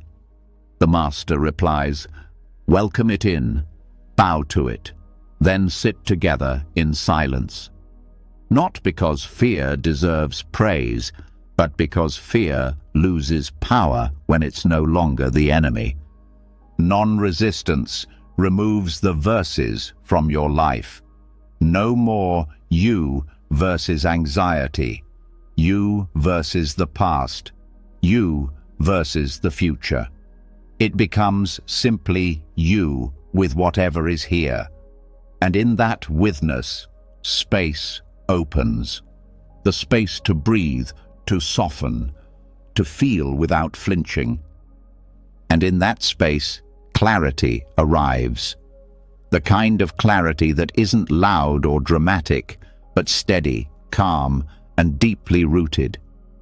You begin to see that emotions are like weather. They come, they pass. No storm has ever lasted forever, and when you stop trying to push the clouds away, you notice the sky was never broken. The act of surrender is the act of remembering that nothing is permanent, not pain, not panic, not pressure. What stays is the awareness watching it all. This awareness is not passive, it's presence. And presence, when not resisting, becomes your greatest strength.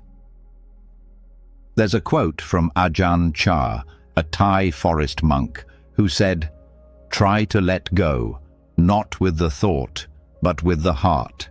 Let it fall off naturally, don't force it." This is the essence of surrender, not forcing a release, but allowing it, allowing the breath to come and go, allowing the thought to rise and fall, allowing the moment to be what it is, without needing it to be different. This is how worry ends, not by conquering it, but by removing the resistance that gave it shape. So the next time the heart tightens, try something radical. Don't resist it. Let it move. Let it vibrate. Let it be here without needing to explain or escape. And notice what happens when the fight stops. Notice what appears in the silence that follows. A soft strength, a quiet clarity, a stillness that doesn't need protection. Because when you stop resisting life, you stop fearing it. And when you stop fearing life, you finally begin to live. And when resistance dissolves, when the grip loosens, when fear no longer dictates the breath, something unexpected begins to emerge. The attention turns outward. The space that was once filled with control now feels open, and in that openness, a deeper instinct stirs, not to protect the self, but to ease the suffering of others. What begins as worry slowly starts to shift, and in that shift, a new form of power is born, not through dominance or defense, but through compassion. This is the next doorway, turning anxiety about others into presence for them, transforming mental tension into meaningful care. Worry about others often disguises itself as love. It says, "I care so much, that's why I'm afraid." But worry, unchecked, is not service. It's tension. It's the mind creating futures that haven't happened, carrying stories it can't control. Compassion, on the other hand, doesn't imagine. It responds.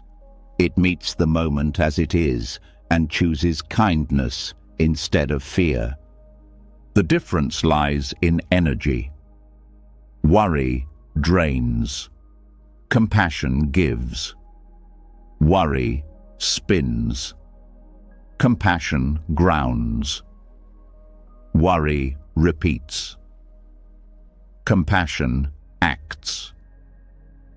In Buddhism, compassion isn't optional. It's the natural result of clarity. When the illusion of separation fades, when the idea of a solid self dissolves, what's left is empathy, not because it's noble, but because it's obvious. The pain in another is no longer theirs. It's pain. And when pain is seen clearly, the heart responds. But worry often blocks that response. It gets tangled in what might go wrong. It loops on worst-case scenarios. It clutches at the idea that thinking harder might somehow prevent suffering. But suffering is not prevented by mental rehearsal. It's eased by presence. This is why turning worry into compassion is not only a gift to others, it's medicine for your own mind. Because when attention moves from fear to care, the heart opens, the breath deepens, the tension lifts, worry narrows focus. It collapses the world into a small, anxious spiral. But compassion expands it. It says, yes, things might be hard, but I can show up anyway. I can offer something real. I can respond instead of react. And in that response, worry begins to transform. It becomes something you can carry with dignity, not a weight, but a path. This transformation begins with one simple shift, asking, what can I give right now? Not what can I fix, not what can I prevent, but what can I offer of my time, my attention, my care. Buddhism teaches that generosity is one of the foundations of mental freedom, not just financial giving, but the generosity of presence, of listening, of soft speech, of small acts done with full attention. When worry about someone arises, the first instinct is to solve, to control their path.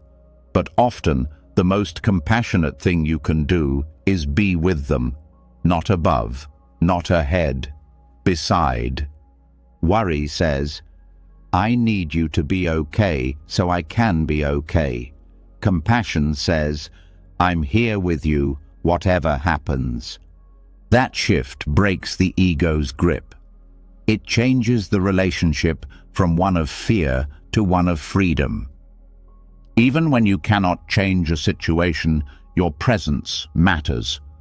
Your willingness to witness without judgment, to stay without controlling, to care without condition. This is what transforms tension into peace. This is what Buddhism calls karuna, the tenderness that arises when suffering is seen clearly and met with care instead of avoidance. Sometimes this means helping directly, cooking a meal, making a call, offering encouragement. Other times it means saying nothing, doing nothing, just holding the space for someone else's process to unfold. There is power in being a quiet presence in a loud world. There is healing in being a steady presence in someone's chaos. And there is peace in realizing you don't need to carry another person's pain to show them you care. You only need to be present with it, without turning it into a storm inside your own mind. This is how compassion works. It lets you touch pain without being drowned by it. It lets you support others without abandoning yourself. And something beautiful happens when this becomes a habit. The same mind that once spun in worry begins to find purpose in caring. The same thoughts that once looped become acts of kindness. The same anxiety that once turned inward begins to move outward as gentle service. It's not about being perfect, it's about being sincere. And the more you live this way, the more your nervous system starts to shift. You begin to feel safer in openness. You begin to feel stronger in softness.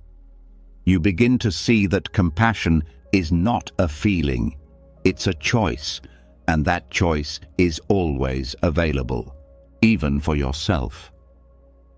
Because self-compassion is the root of all compassion. If you cannot hold your own fear with tenderness, how will you hold anyone else's? Turning worry into service means starting here.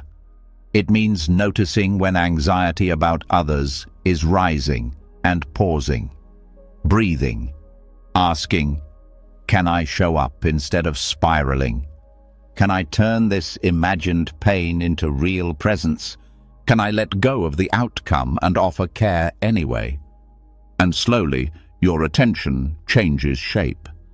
It stops rehearsing what might go wrong and begins practicing what could go right.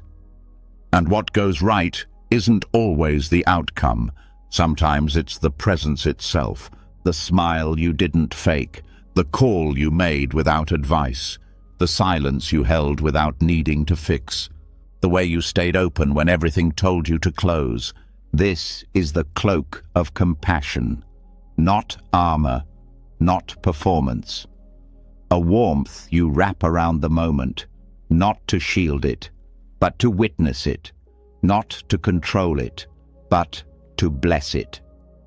And as you wear that cloak more often, something amazing happens. You stop being afraid of not knowing. You stop trying to predict. You start living more honestly, more generously. Because you've seen now, worry may clench, but compassion opens. Worry holds back. Compassion reaches. Worry isolates. Compassion connects. So let worry become the bell that calls you back to the heart. Let it remind you not to overthink, but to care. Let it be your signal, not to spiral, but to serve.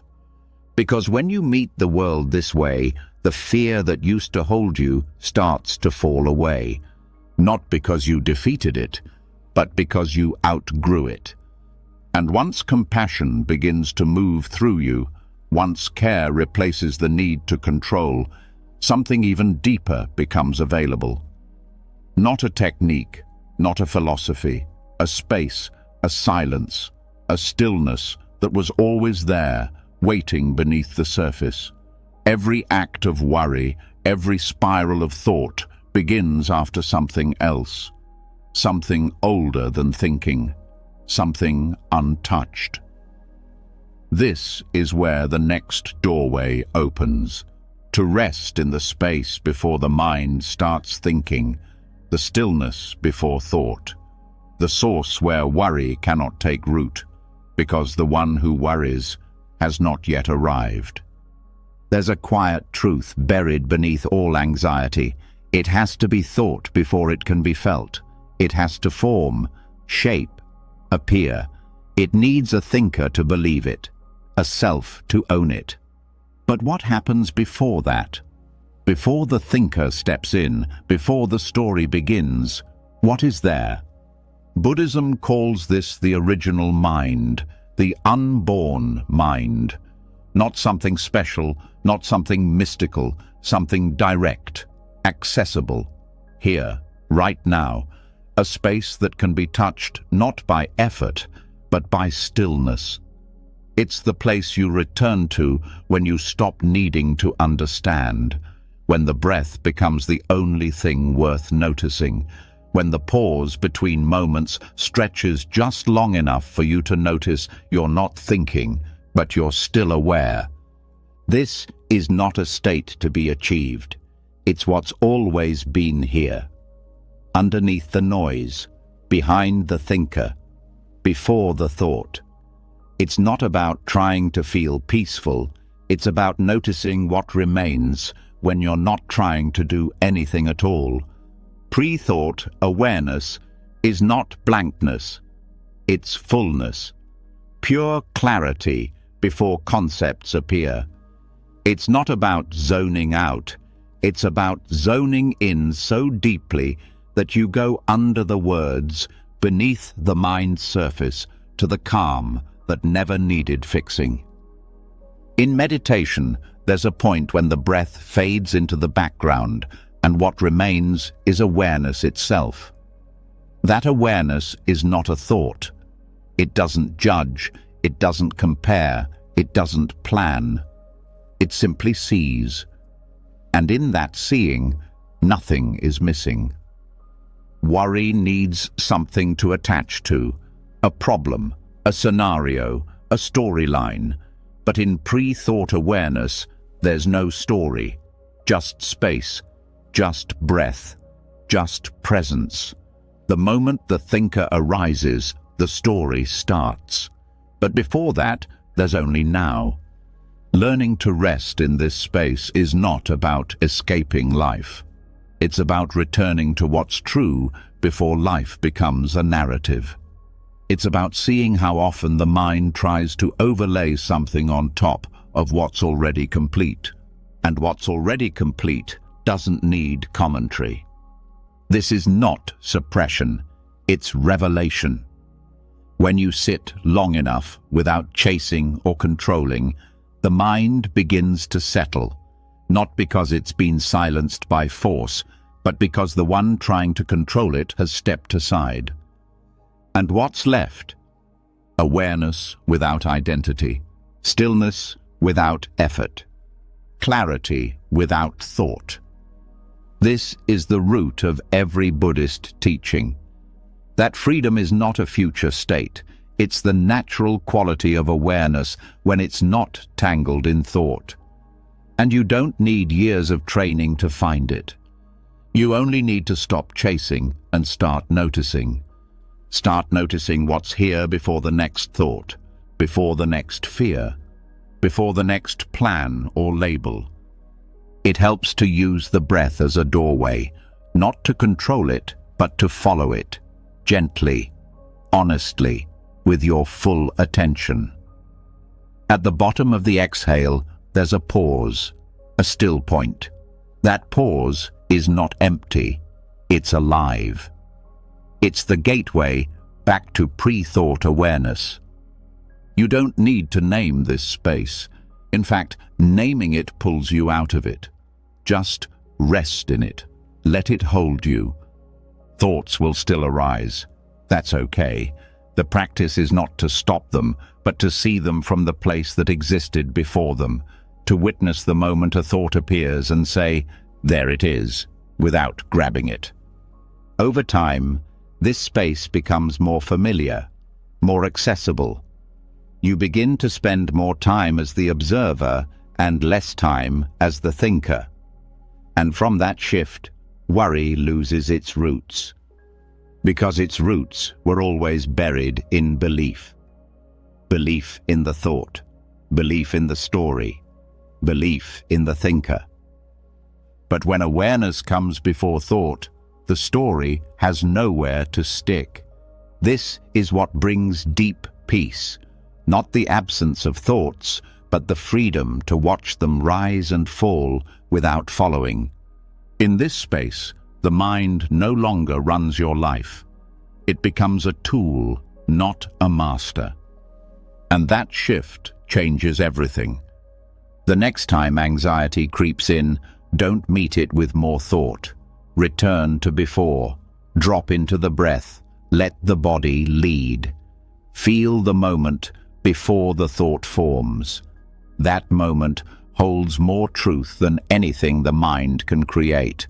That moment is the source of presence. It's where compassion begins, where clarity lives, where suffering has no place to grow. This isn't about staying in this space forever.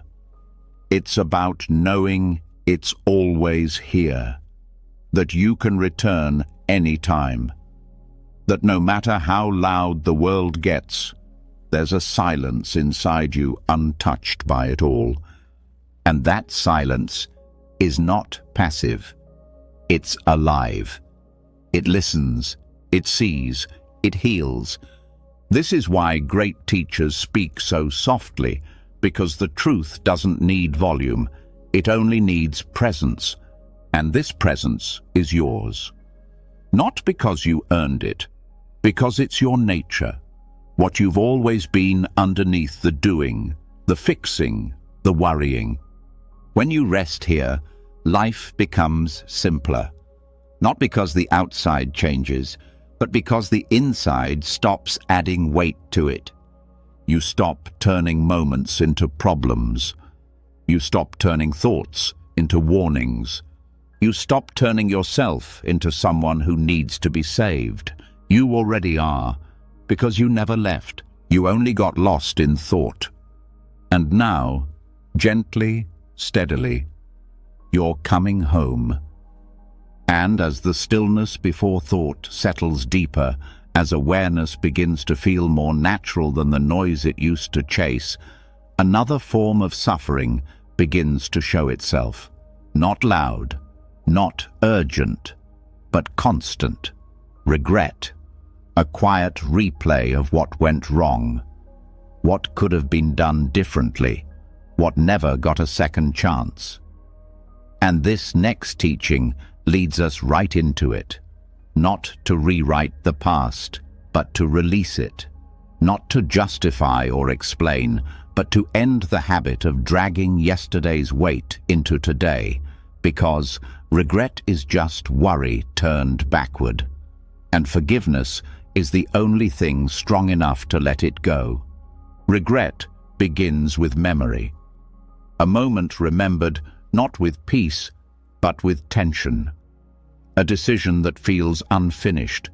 A word that wasn't taken back. A mistake still echoing. The mind returns to these moments not out of love, but out of fear. Fear that something was permanently broken. Fear that some part of the story is forever stained. Fear that because it happened, it must define who you are now. This is the cycle. Memory leads to judgment. Judgment creates identity. Identity reinforces the story. And the story becomes a source of pain that feels too old to fight, but too strong to ignore. Buddhism offers a different path, not denial, not suppression, not moral high ground. Just this: let it be seen, let it be felt, and then let it be released. Because what keeps regret alive is not the event. It's the resistance to what happened.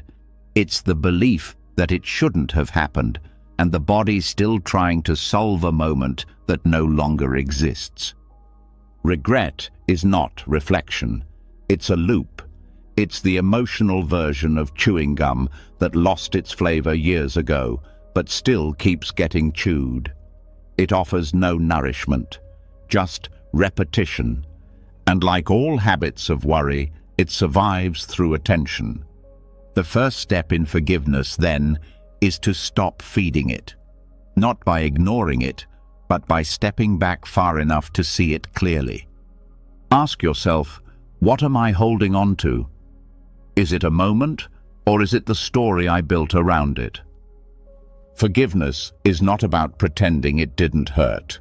It's about letting go of the idea that you need to keep hurting, that you must carry it as proof of your remorse, that guilt is somehow a spiritual currency. But guilt doesn't heal anything. It only repeats the pain. Real forgiveness starts where blame ends, and that includes self-blame. Because often the harshest judgment doesn't come from others. It comes from the voice inside that says, "You should have known better." That voice is not wisdom. It's just an echo. And Buddhist practice helps you meet that voice with something it's never been shown: compassion, not as an excuse, but as truth. Because the self you are now is not the self who made that choice, and the conditions that led to the moment were never entirely in your control. They never are. This is one of the most liberating realizations in Buddhist psychology. No self exists in isolation. Every decision is influenced by causes and conditions, by environment, emotion, history, belief. That doesn't remove responsibility. It removes the illusion that you were ever separate from the world acting through you. With that understanding, the past stops being a prison. It becomes something softer, a teacher, not a tormentor. The process of forgiveness begins in the body. Feel where the regret lives. Is it in your chest, your throat, your stomach? Don't name it. Just notice. Let it speak, not in words, but in sensation. Then bring breath to it, not to fix, just to witness, just to say, I'm here now because most regret is not asking to be solved. It's asking to be seen. And once it's seen, it starts to loosen.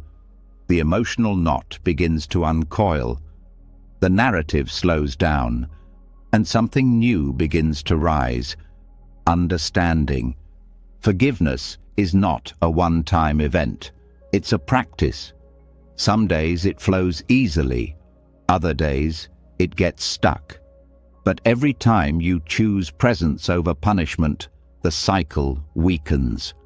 And this applies not only to yourself, but to others.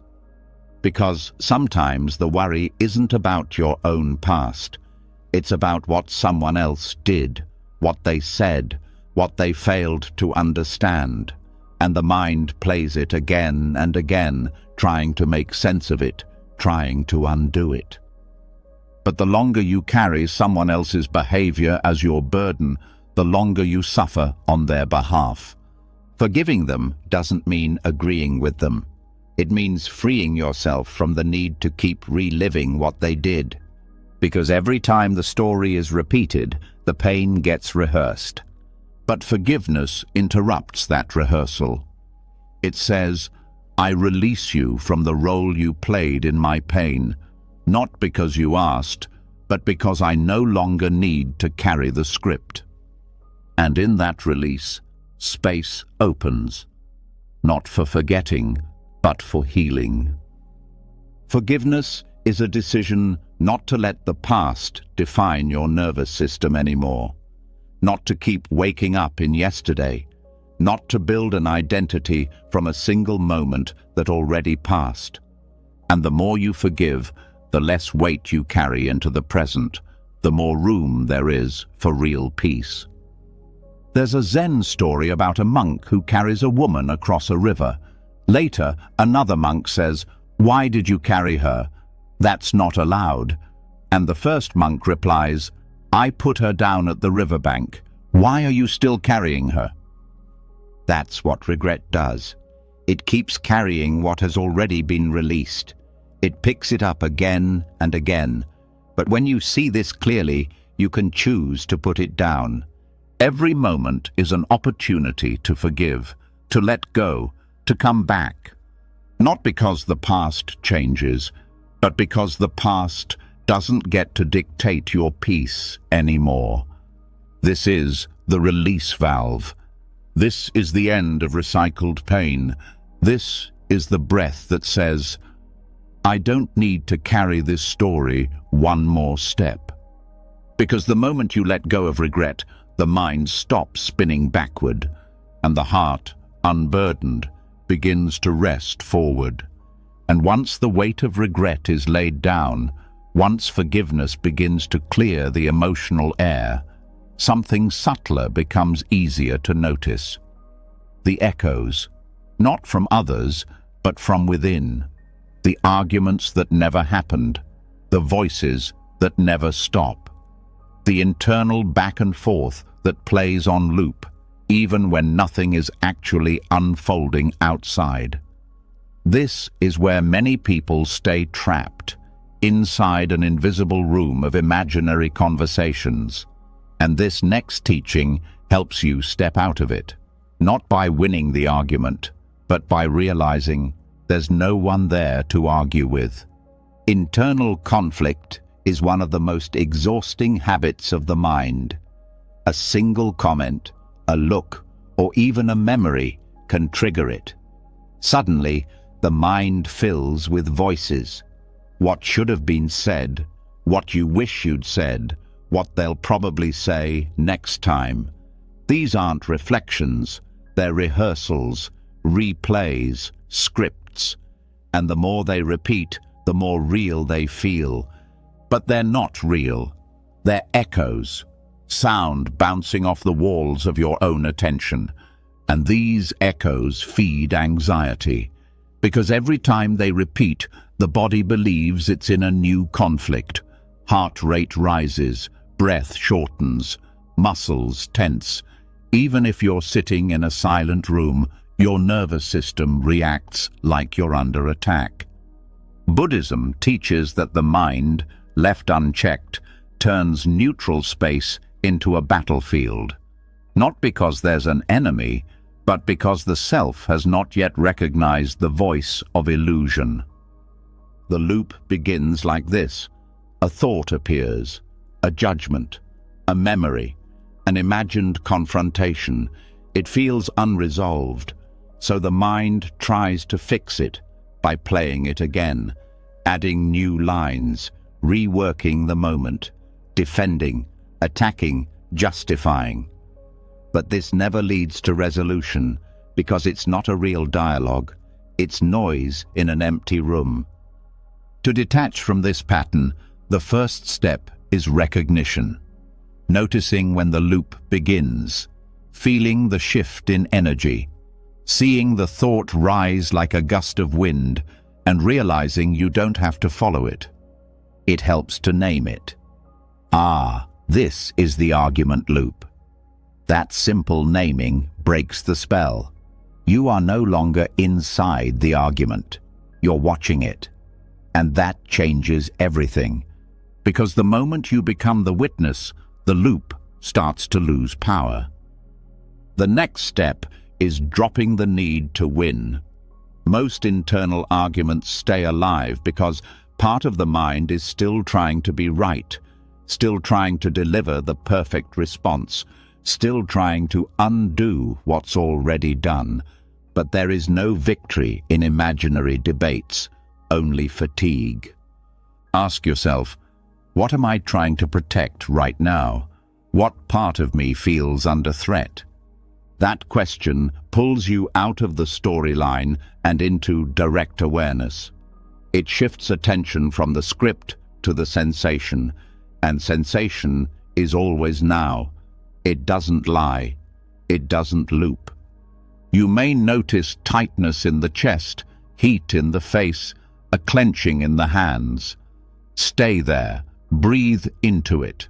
Let it be seen without being acted on. This is how the loop begins to dissolve. Internal arguments also survive through identity. The idea that I am the kind of person who gets hooked by perceived slights or injustice or misunderstanding. The ego steps in and says, "You can't let this go unanswered."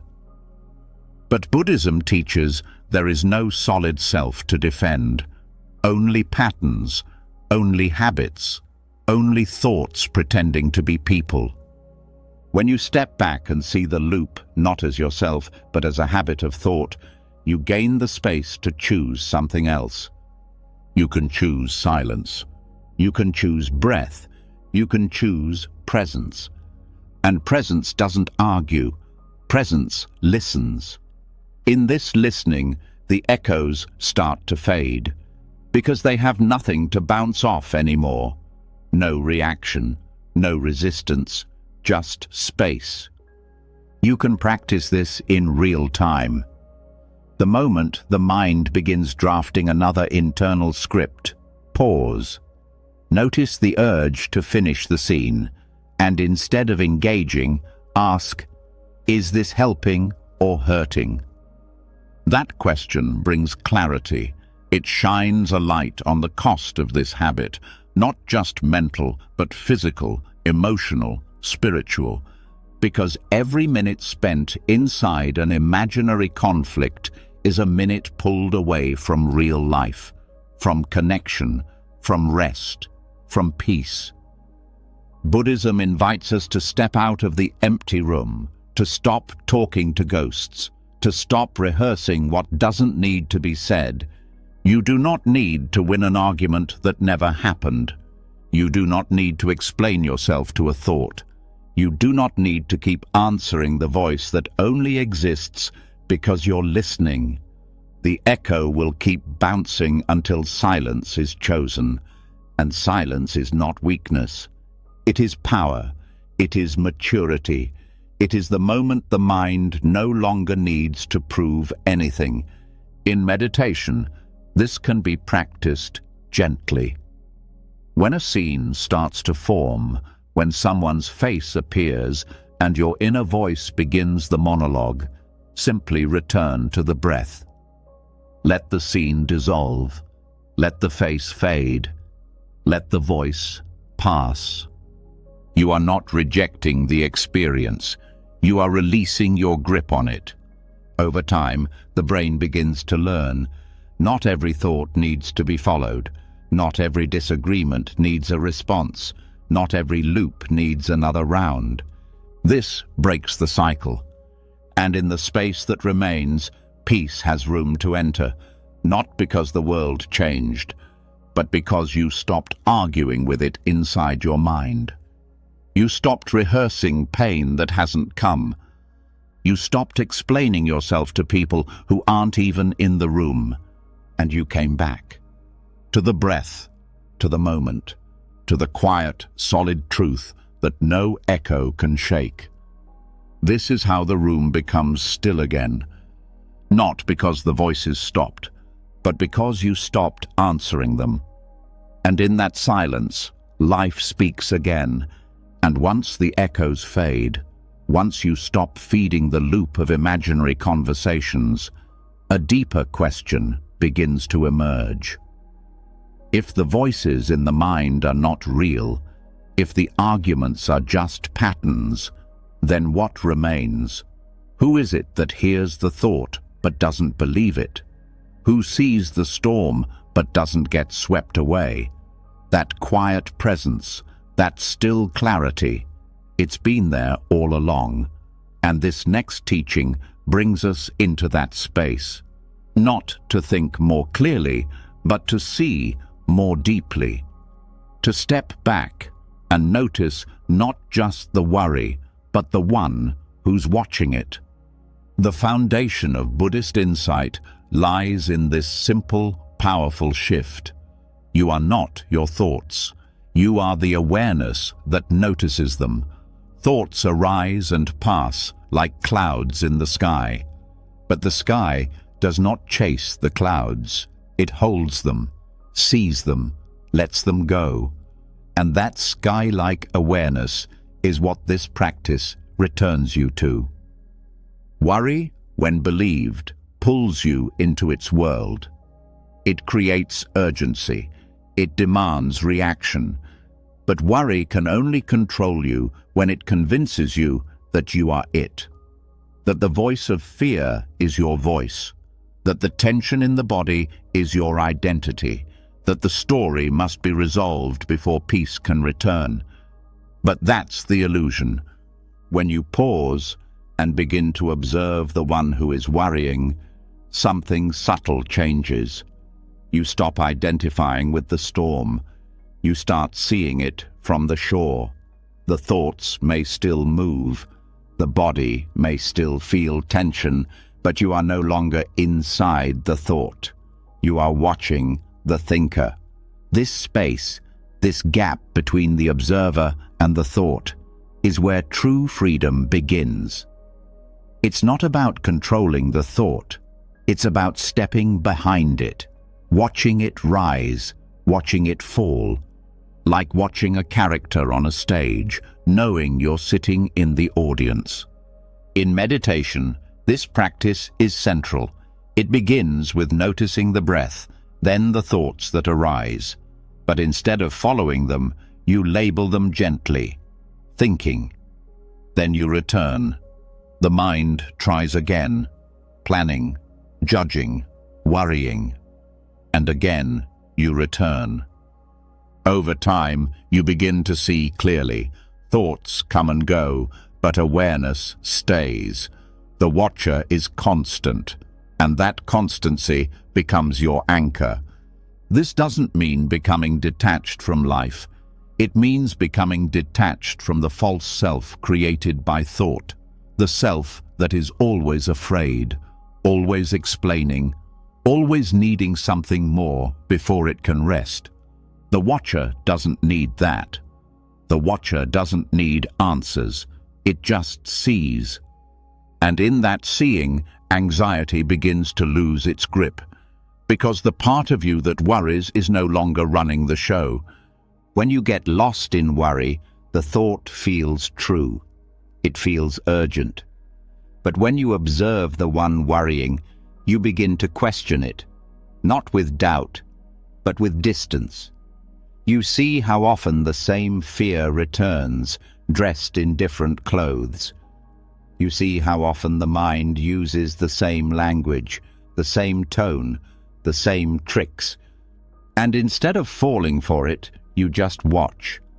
This is the heart of mindfulness, not controlling what arises, but changing your relationship to what arises, from identification to observation, from I am worried to I see worry, from I am afraid to fear is present. This small shift changes everything because it gives you space, and in that space you can breathe again. The more you watch, the more you realize thoughts don't need your agreement to appear. They'll come anyway. But without your belief, they become like background noise, noticed but not followed. Some people fear this detachment means losing their sense of self. But the opposite is true. You don't become less, you become more real. Because the self created by thought is not who you are. It's a mask, a construction, and once the watcher is seen clearly, the mask loses importance. You begin to experience life from a place that isn't always reacting, defending, proving. You begin to meet emotions with clarity. You begin to meet challenges with softness. And you begin to meet yourself, not the thought-based version, but the one who sees everything without needing to be anything. This watcher is not cold, it's not indifferent, it's deeply compassionate, because it doesn't reject any part of experience. It sees worry, it sees fear, it sees joy, it holds it all without preference. And in that seeing, healing begins. This is how anxiety loses its engine, not by elimination, but by observation. The moment you stop fueling it with belief, the moment you stop acting from it, it begins to fade. This doesn't happen overnight. The mind is persistent. It will try to pull you back into the role. It will say, "This is important. You need to worry about this." But now you have a new tool, not to argue, not to resist, just to watch. And as you watch, the drama loses intensity. The urgency quiets. The silence underneath becomes louder than the story on top.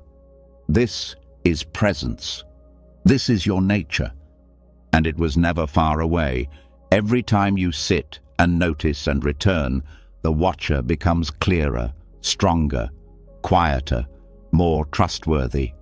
You begin to trust yourself, not the thought self, but the observing presence that was never anxious, never confused, never afraid. Because that presence is not wounded, it's not reactive, it's simply here, always. And it's enough. So the next time worry rises, don't follow, turn and look. Not at the thought, at the one who sees it. Stay there. That's where the real peace lives. Not in the mind's next answer, but in the space where no answer is needed, because the one who watches is already free. And now that the watcher is seen clearly, that silent presence behind all thoughts, the next question is not what to understand, but how to stay rooted there. Because even after awareness expands, the pull of the mind remains. It keeps trying to solve, to analyze, to explain the silence instead of resting in it. This next teaching brings a different tool, not to fix the mind, but to slow it down, not to understand more, but to loosen the grip. We now turn to the quiet rhythm of repetition, a chant, a mantra, not to reach a goal, but to free the space between thoughts. Repetition is often misunderstood. People think it's meant to create magic, or manifest outcomes, or give the illusion of control. But in Buddhist tradition, the purpose of chanting is not to escape reality.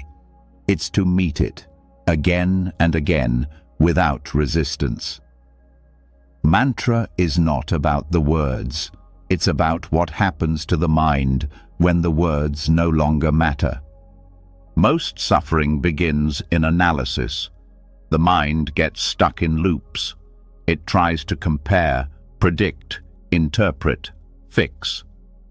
Even after spiritual insights arise, the mind wants to understand them fully. But some truths aren't meant to be analyzed. They're meant to be lived through surrender. That's where mantra enters. A mantra, when used with presence and rhythm, bypasses the analytical layers of the mind. It doesn't argue with thoughts. It doesn't try to cancel them. It just keeps going, steady, grounded, simple. And as it continues, the mind begins to slow. The overactive circuits settle. The space between thoughts grows wider. This is not hypnotic. It's liberating, because it breaks the pattern of needing everything to make sense. It breaks the loop of "what does this mean?" and replaces it with a rhythm that asks nothing from you, except presence. Mantra practice can be done with Sanskrit phrases, English words, or even simple sounds. The content doesn't matter as much as the intention. What matters is the willingness to repeat, not for reward, but for release. You might chant quietly under your breath. You might say a single word, again and again. Peace, still, here. You might let the sound fade into the breath. Or you might hum softly, letting vibration carry the awareness deeper into the body. However it's done, the goal remains the same. No goal. The paradox of chanting is that its power comes not from effort, but from letting go. It gives the mind something soft to hold, so it can stop gripping everything else. It becomes a thread that keeps you anchored while your thoughts begin to dissolve. And in that dissolving, anxiety softens. Because so much of anxiety comes from needing to figure it out. Repetition short-circuits that habit. It says, there's nothing to figure out, just return to the rhythm. And in returning, again and again, the nervous system recalibrates. This doesn't mean the thoughts disappear. It means they lose authority. They become background instead of command. The chant becomes foreground. The presence becomes the frame. Mantra is not escape. It's embodiment. The words are not a spell. They're a doorway. And the more you walk through, the less urgent everything becomes. There's a kind of relief that comes from chanting without expectation. It's different from meditation that seeks peace. It's more forgiving, more accessible. It doesn't matter if the mind wanders. The chant is always waiting. You just return. The return is the practice. The power of mantra also lives in the breath. When chant is linked to breath, the body begins to lead. The mind, which usually dominates, learns to follow. This reversal is healing. The body's pace is slower, more natural. When the breath guides the repetition, the system relaxes.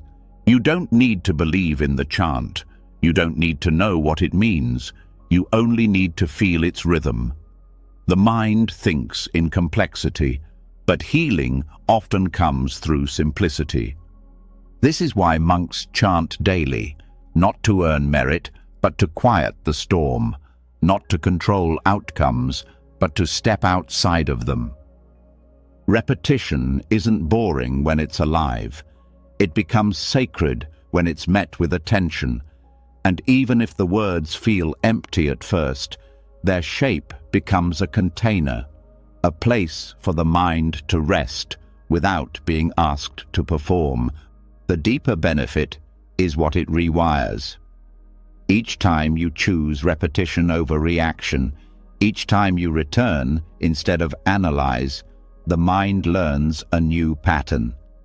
That returning is enough, that staying is enough, that you don't need to solve to be at peace.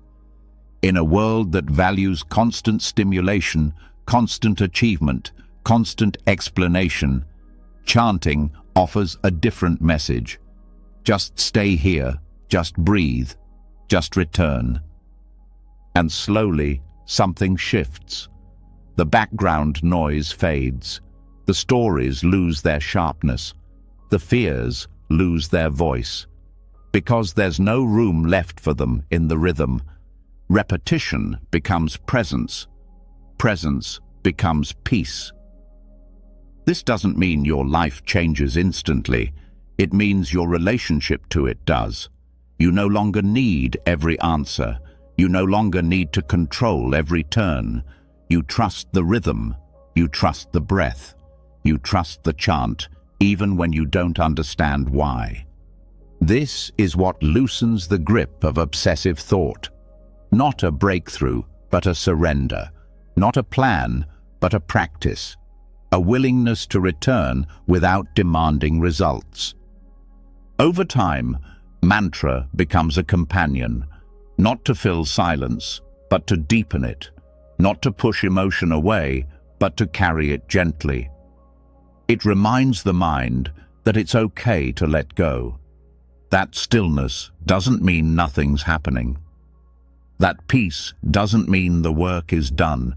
It means it's being done from a different place. From inside the breath, from inside the heart, from inside the space that doesn't need to be filled. So when the thoughts begin to race again, when the spiral starts to tighten, meet it with a whisper, a chant, a phrase. Nothing magical, just steady, just kind, and return, not to control, but to remember. That presence doesn't need solving, it only needs repeating.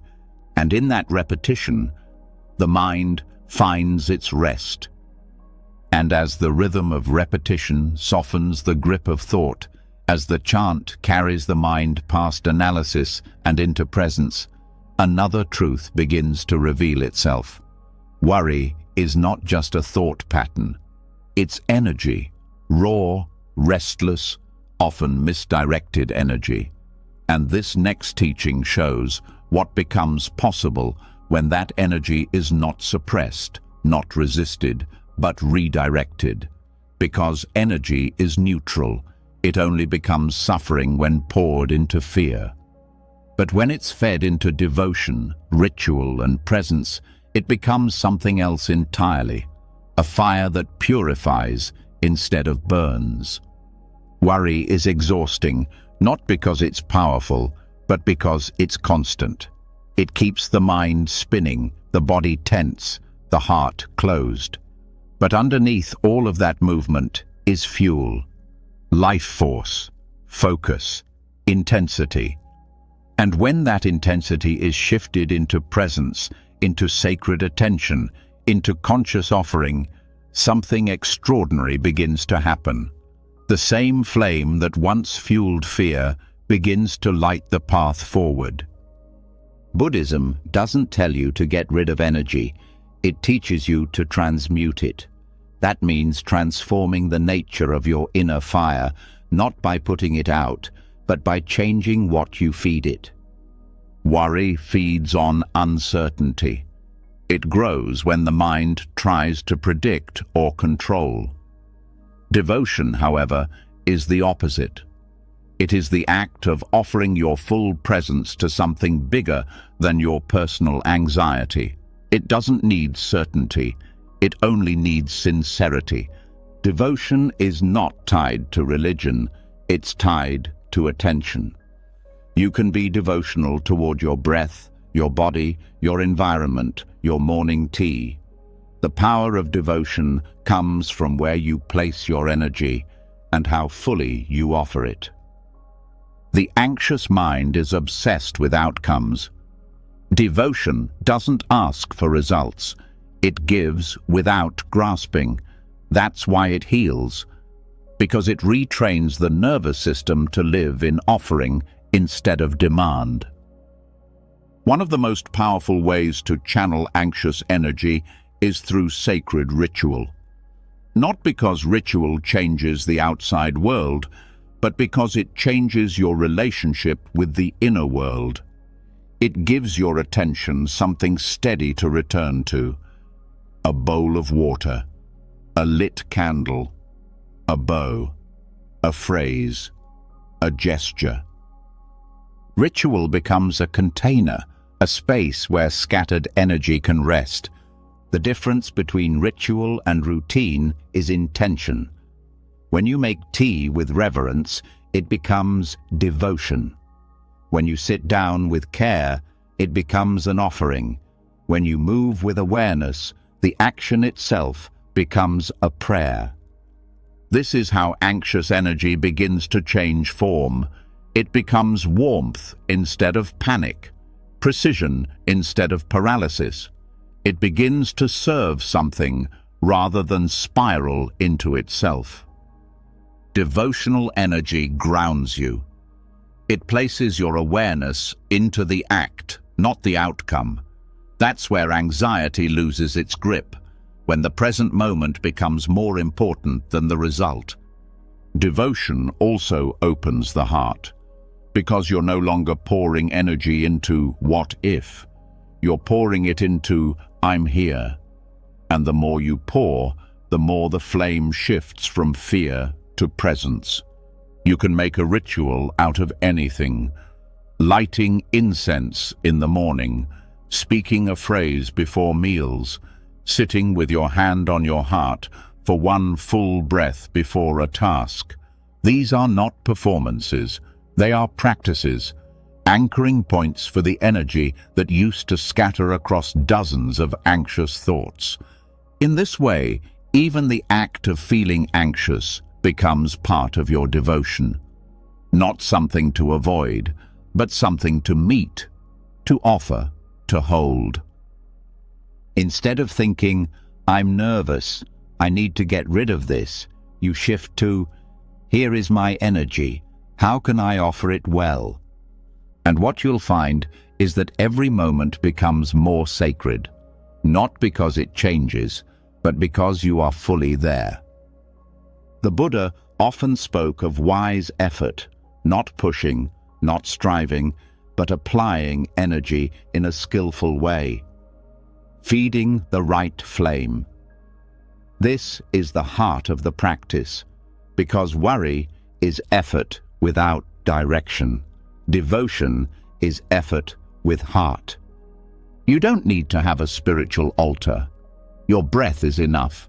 Your cup of water is enough. Your quiet walk at dusk is enough. The key is to show up to the moment as if it matters, not to impress, not to prove, but to feel, to be where your hands are, to be where your feet are, to be in your body instead of your projections. The more you live like this, the more the anxious mind begins to fade, not because it was defeated, but because it was no longer useful. This is not fantasy, it's retraining. Energy, once redirected, creates new rhythms. The nervous system begins to expect presence, not panic. It begins to anticipate peace, not chaos. And slowly, your life fills with new fires, not destructive, illuminating. Fires that burn away the need to understand everything. Fires that warm the heart instead of overheating the mind. This is the quiet revolution of daily devotion. The way a simple gesture, repeated with care, becomes more healing than any complex plan. The way a humble ritual becomes more transformative than any theory. It doesn't matter what you choose, chanting, tea making, sweeping, planting, silence. What matters is how you give yourself to it. This is what devotion means, giving yourself to the now, giving your energy not to fear, but to love, to stillness, to service, to truth. You stop feeding the fire of what might go wrong. You start feeding the flame of what's right in front of you, and in doing so, you begin to trust yourself again, not because you figured it all out, but because you showed up over and over with heart. This is how anxiety is transformed, not through resistance, but through sacred redirection. Let the energy move, but let it move into presence. Let the fire burn, but let it burn in a way that lights your way forward, because the flame will always be there. And now you've learned to choose what you feed it. And once anxious energy is redirected, once it is fed into ritual, into devotion, into meaningful presence, something powerful becomes possible. The thoughts that once demanded attention begin to feel less urgent. They still come, but they don't grip the same way. They drift in, expecting you to chase them. But now you don't. This next teaching begins here, with a quiet rebellion. Not a war against worry, but a choice to stop fueling it, to let the engine stall. This is the art of thought starvation, not through violence, not through suppression, but through gentle, steady non-participation. Worry thrives on one thing, your attention. It doesn't survive because it's true. It survives because it's fed. Every time it's analyzed, explained, fixed, or resisted, it grows. But when it's ignored, not angrily, not carelessly, but with clarity, it begins to fade. This is not neglect in the way people usually think of it. It's not cold. It's not shutting down. It's a skillful kind of silence. A deliberate act of choosing not to engage with every voice that rises in your mind. The first step is recognizing the pattern.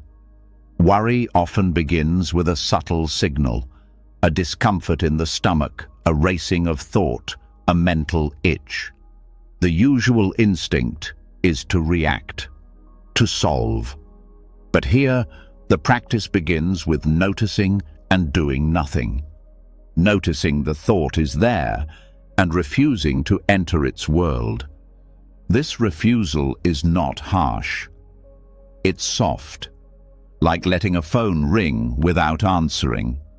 The phone may ring louder, it may flash, but you don't pick it up. Eventually, it stops ringing. That's what happens with the mind when you stop giving it the feedback it wants. It gets quiet, not out of defeat, but because you're no longer playing. This is different from distraction. Distraction moves your energy away from the thought.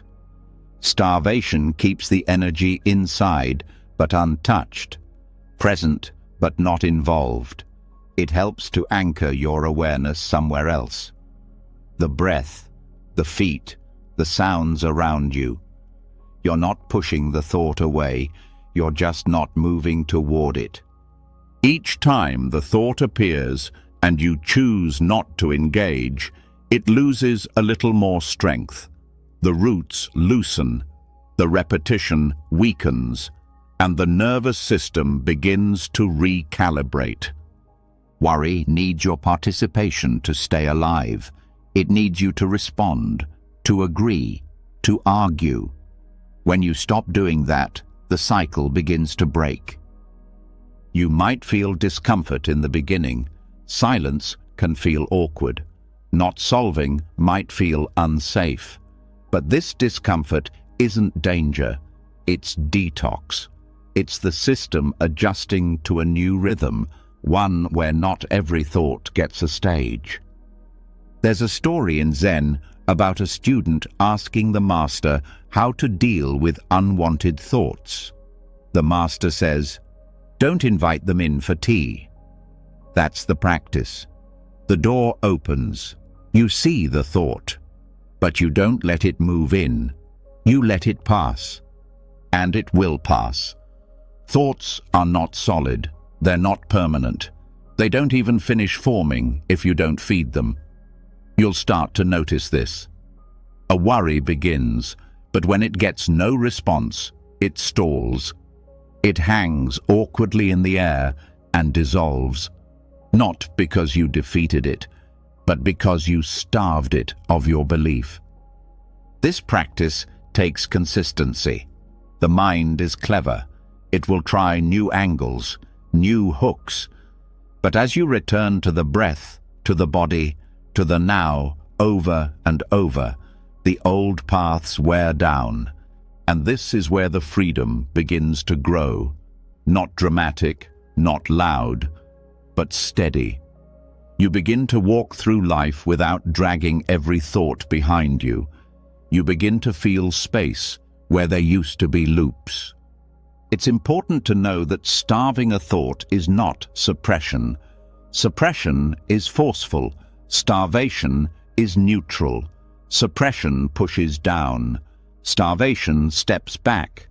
And in stepping back, you reclaim your attention. You begin to live from a deeper place, not reaction, but presence. You begin to feel the difference between thought and awareness.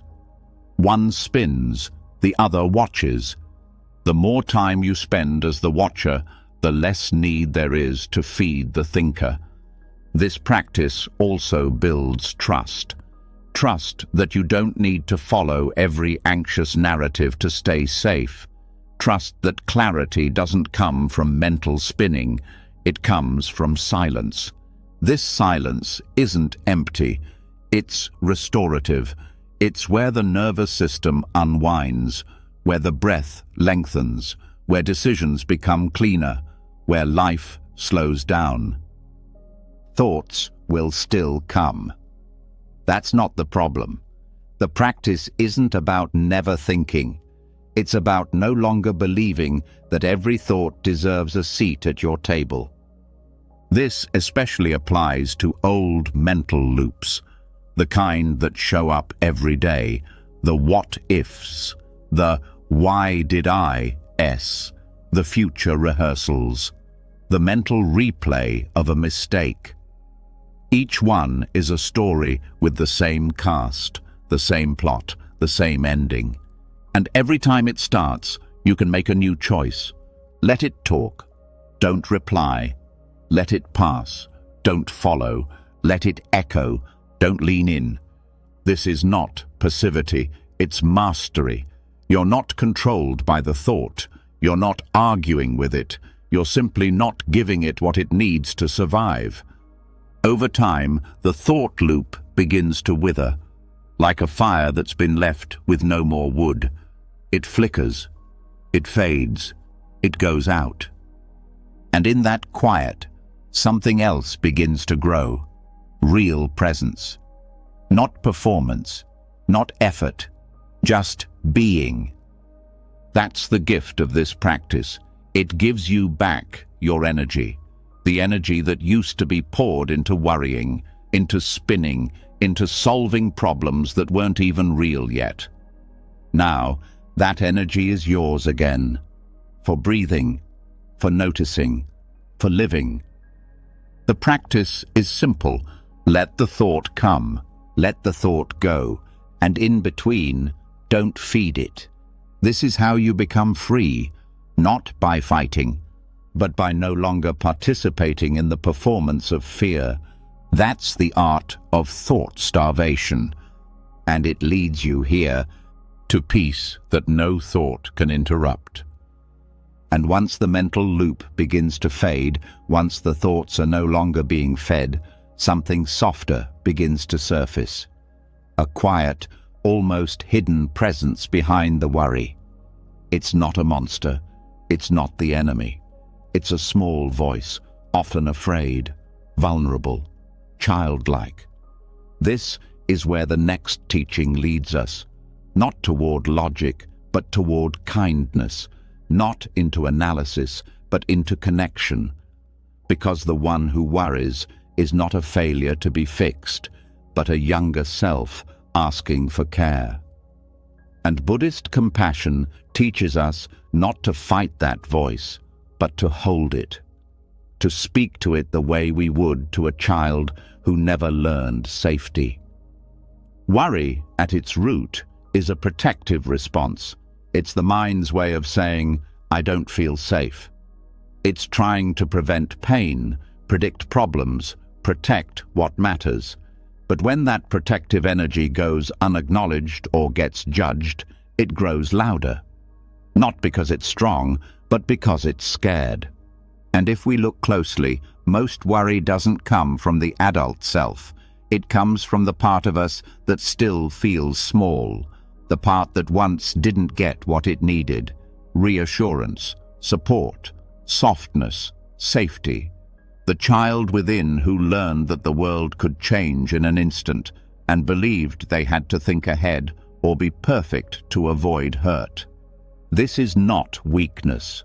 It's a leftover survival strategy. And Buddhist compassion asks us to stop running from that part of ourselves and start listening. When anxiety rises, when the worry starts again, instead of thinking, "What's wrong with me?" try, "Who in me is speaking?" This changes the energy completely. It brings presence into the places that once only knew pressure. It slows the momentum of panic by offering warmth instead of judgment. Think of it like sitting with a scared child. If that child were shaking, would you yell? Would you try to reason them into calmness? No. You'd kneel. You'd soften your voice. You'd say, "I'm here. You're safe. We don't need to fix everything right now." This is how we begin to speak to our own minds, with kindness, with patience, not to dismiss the worry, but to comfort the part of us that carries it. This is not about becoming childish. It's about meeting the childlike part of the psyche that never received gentleness in moments of fear. You can practice this in real time. When worry appears, place a hand on your chest or stomach, not to fix, just to feel. Then say softly, either aloud or in your mind, "I hear you. You're trying to help, but it's okay to rest now." Sometimes it helps to give this part of yourself a name, not to separate, but to personalize. "Hey, little one.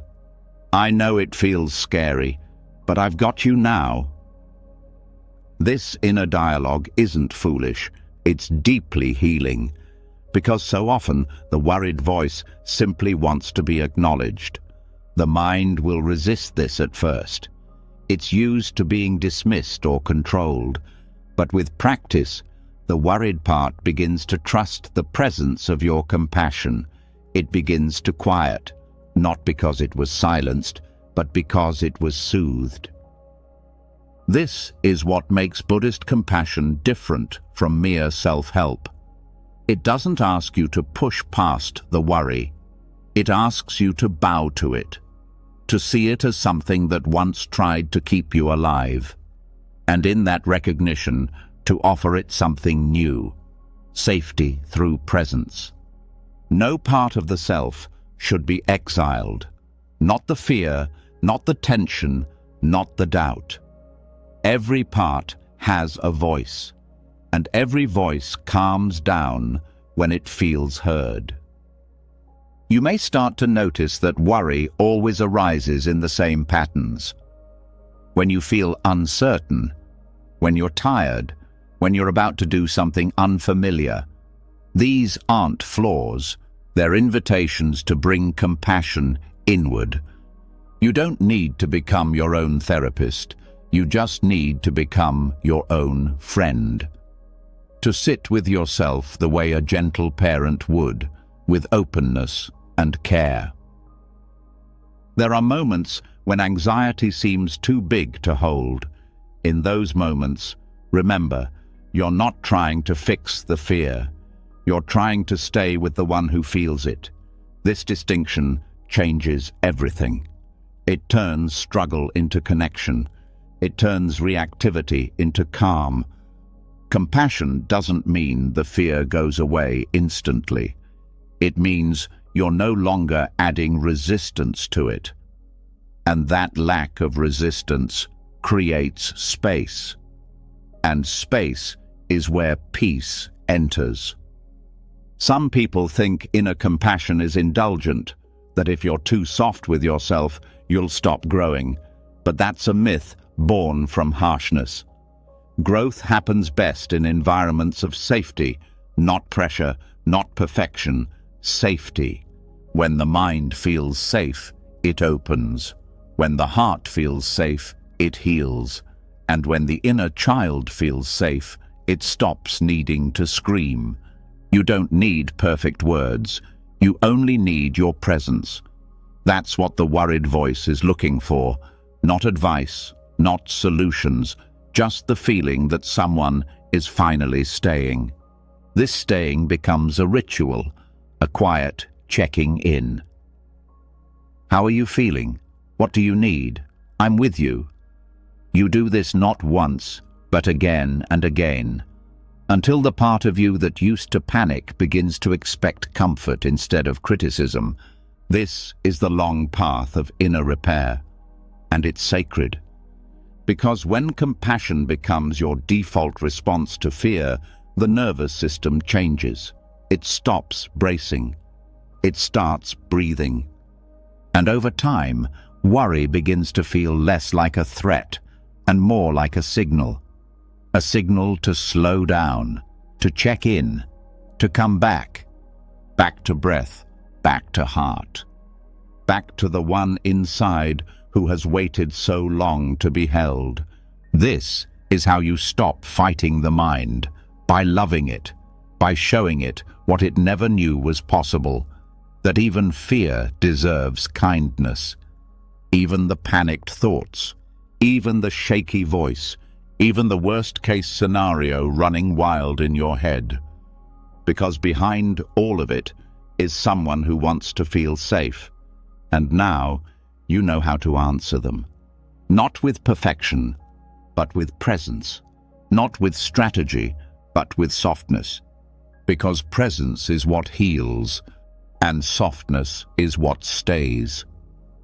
And once compassion reaches the part of us that worries, once the inner child is met, not with judgment, but with gentle care, another pattern begins to show itself, quietly hidden beneath almost every anxious thought. A concept so deeply rooted in the mind that most never question it. Time. Not the kind on a clock, but the kind that creates stories, the kind that builds fear around what might come next. The mind's addiction to later, and this next teaching begins there, not with a prediction, but with a realization. That time is not the enemy, but believing in future catastrophe as real is the birthplace of worry. That what we call the future is not a place, it's a thought. Worry feeds on the idea that something is coming, something unknown, uncontrollable, threatening. The mind doesn't need proof, it only needs possibility. And time gives it that possibility. Time gives it a canvas to paint fear on, not with facts, but with projections. And because those projections feel vivid, the body reacts as if they're real. But the future doesn't exist, not in the way the worried mind believes. There is no future event currently happening. There are no real catastrophes unfolding in this moment. What exists are thoughts about them, and Buddhist insight goes straight to the root. Those thoughts are not reality. They are a function of time as a mental habit. Time, when misunderstood, is the background of all mental suffering. It splits experience. It creates a past that clings, a future that haunts, and a present that is barely noticed.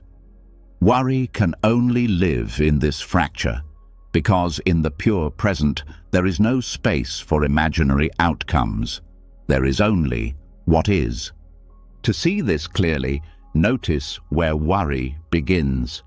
It doesn't start in the breath. It starts in a thought about something not here. A meeting tomorrow, a conversation next week, a fear about how something might go. That thought creates an image, the body responds, and the spiral begins. But if the thought is dropped, even for a moment, everything calms. Not because the external world changed, but because the mind returned to what's real. This breath, this body, this moment. The idea of future is powerful because it feels useful. The mind says, if I prepare now, I'll be safe later. But that logic quickly becomes obsession, and obsession disconnects you from the only place where real action and real peace can happen now. Buddhist practice doesn't ask you to ignore time. It asks you to see through it, to realize that tomorrow is a mental construction, a concept, not a destination, and that most fear is just the mind rehearsing a reality that hasn't arrived. The practice begins by noticing how often the mind moves toward later, how often it drifts into timelines. What if it doesn't work out? What if they say this? What if I fail? Each one is a time-based projection. None of them are happening. This doesn't mean become careless. It means become clear. Planning can still happen, but planning is different from worrying. Planning uses the present. Worry tries to live in the future. Only one is real. To begin dissolving time as a source of anxiety, return to the body. The body never lives in a concept. It lives in now. The breath is now. The heartbeat is now. The sounds around you are now. Let awareness settle into these anchors. Each time a fear arises, ask, is this happening now? Or is this a thought about what might happen? This question pulls the mind back into the present. It breaks the trance of what if, and the more often you ask it, the more clearly you see how rarely your worries are rooted in reality. Presence is not a luxury, it's medicine. It's the only state where the nervous system can relax, because it's the only place where the mind is no longer predicting danger. In presence, there's no future to prepare for. There's only now to feel, to respond to live inside. This can be practiced throughout the day. Notice when time appears as stress, a deadline, a delay, a memory, a plan. Feel how each one shifts your body. Then pause, breathe, and remind yourself, this too is a thought. Even clocks are concepts. They measure something, yes, but they don't contain it. No second has ever been touched. No tomorrow has ever arrived. And yet, most people live as if they're already in it. That's the core of the illusion. The future is only alive when believed. It's only dangerous when treated as more real than now. And once this is seen, deeply seen, worry begins to collapse, because it has no home, no timeline to live inside, just passing thoughts in a space that no longer clings to them. Meditation becomes a training ground for this realization. Each time you sit, you're not just quieting the mind, you're stepping out of the artificial structure of time. You're entering the only place where fear can't survive, direct awareness. This isn't detachment. It's return. Returning to what was never broken. Returning to the wholeness that exists only here. Returning to the self that doesn't rush toward later, but rests in now. You'll still plan, you'll still prepare, but you'll do it without being owned by time. You'll think without being trapped in the thought. This is freedom, because once you see time as a thought, you no longer need to fear what's coming. Nothing is coming, only thinking, and thinking can be watched. Worry can be softened. Fear can be seen for what it is, a ripple on the surface of stillness. That stillness is who you are underneath the timeline, not the one running toward the future, but the one sitting in presence, untouched by the clock. That presence doesn't prepare, it responds. It doesn't panic, it sees. And in that seeing, time dissolves. And when time dissolves, so does worry. And once the illusion of time fades, once the future is seen for what it really is, just thought, what we're left with is this moment. And this moment, raw and unfiltered, is often not what we expected. Things break, plans fail, dreams shift. Sometimes what's left after we've stopped worrying isn't peace, it's pieces. But this next teaching offers a different lens, a truth born from silence, not strategy. That what breaks isn't always the end of the story. In Buddhism, it might be the beginning. This is the Dharma of broken things. The lesson that freedom doesn't only live in perfection, but often waits quietly inside the pieces we didn't plan to hold. In the West, failure is often seen as a problem to be solved, a sign of something gone wrong. But Zen holds a deeper understanding. In the breaking of form, something else appears. In the loss of control, space is made for what cannot be designed. When the bowl cracks, light gets in. When the temple burns, the sky becomes visible. There is a Zen story of a student who arrives at the monastery after losing everything, his job, his home, his reputation. He comes in shame, looking for redemption. The teacher doesn't offer comfort. He simply points to the broken stones outside and says, "There is no need to rebuild, just sit where it fell." This is the first truth. Brokenness isn't a mistake. It's a condition of life. The ego is what struggles with it. The ego wants clean lines, fixed narratives, a timeline that makes sense. But the Dharma, the truth of how things actually are, flows differently. When something breaks, it reveals its hidden structure. The inside becomes visible. The mask comes off. And while the world might see it as damage, the practice is to see it as invitation. Invitation to pause, invitation to feel, invitation to meet the part of ourselves that only speaks when silence arrives. Setbacks, whether in relationships, in plans, in identity, are not punishments. They're doorways.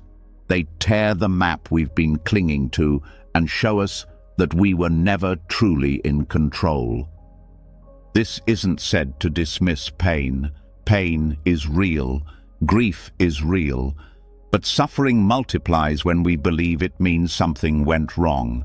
Sometimes pain is just the body adjusting to truth. Sometimes grief is the heart releasing an illusion it needed to grow past. What's broken cannot be unbroken, but it can be honored, and that honoring turns failure into wisdom. Buddhism teaches that impermanence is not just an idea, it's a doorway to awakening.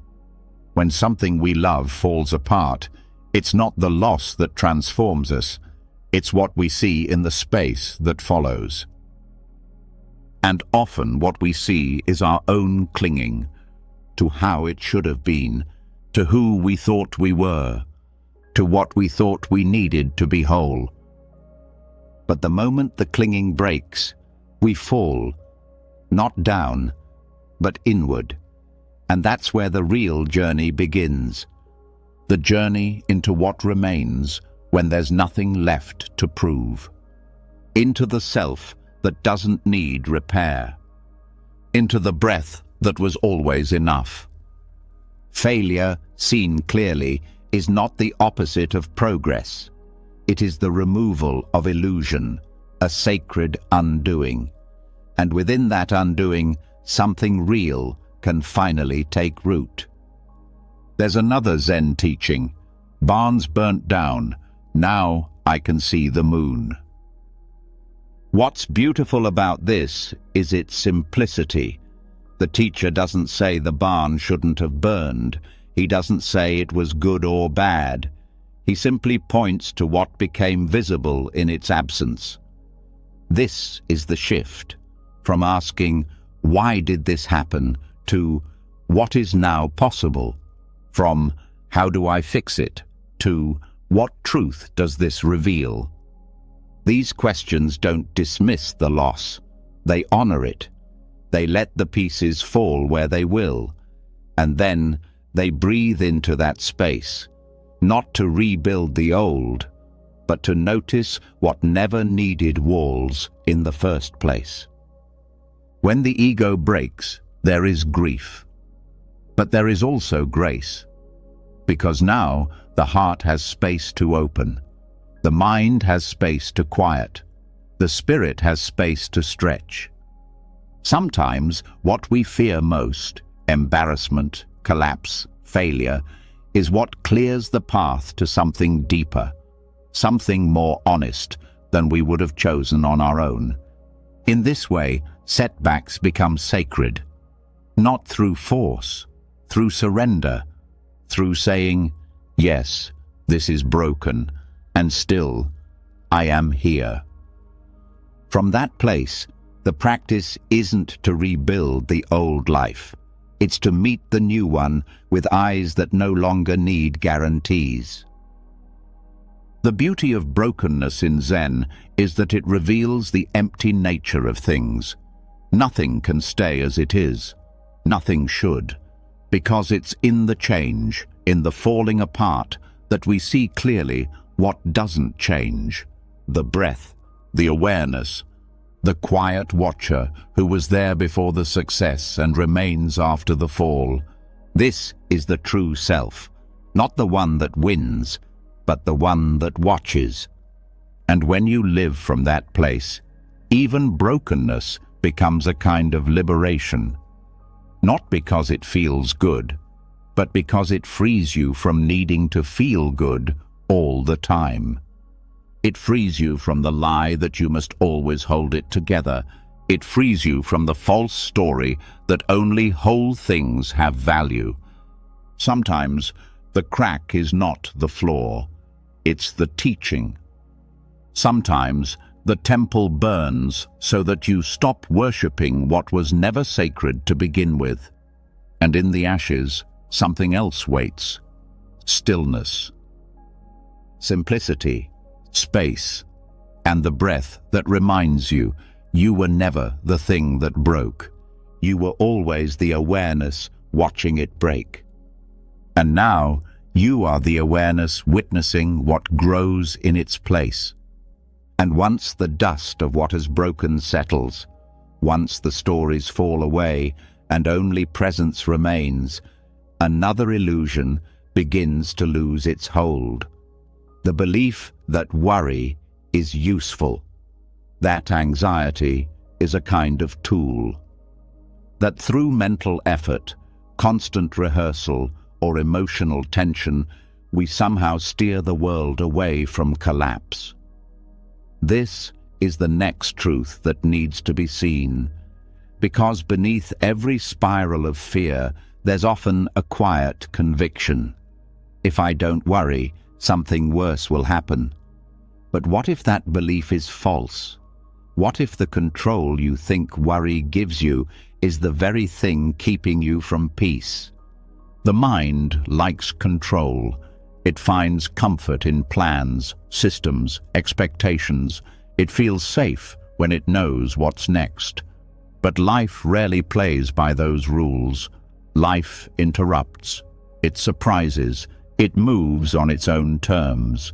And when the mind can't predict it, it tightens its grip.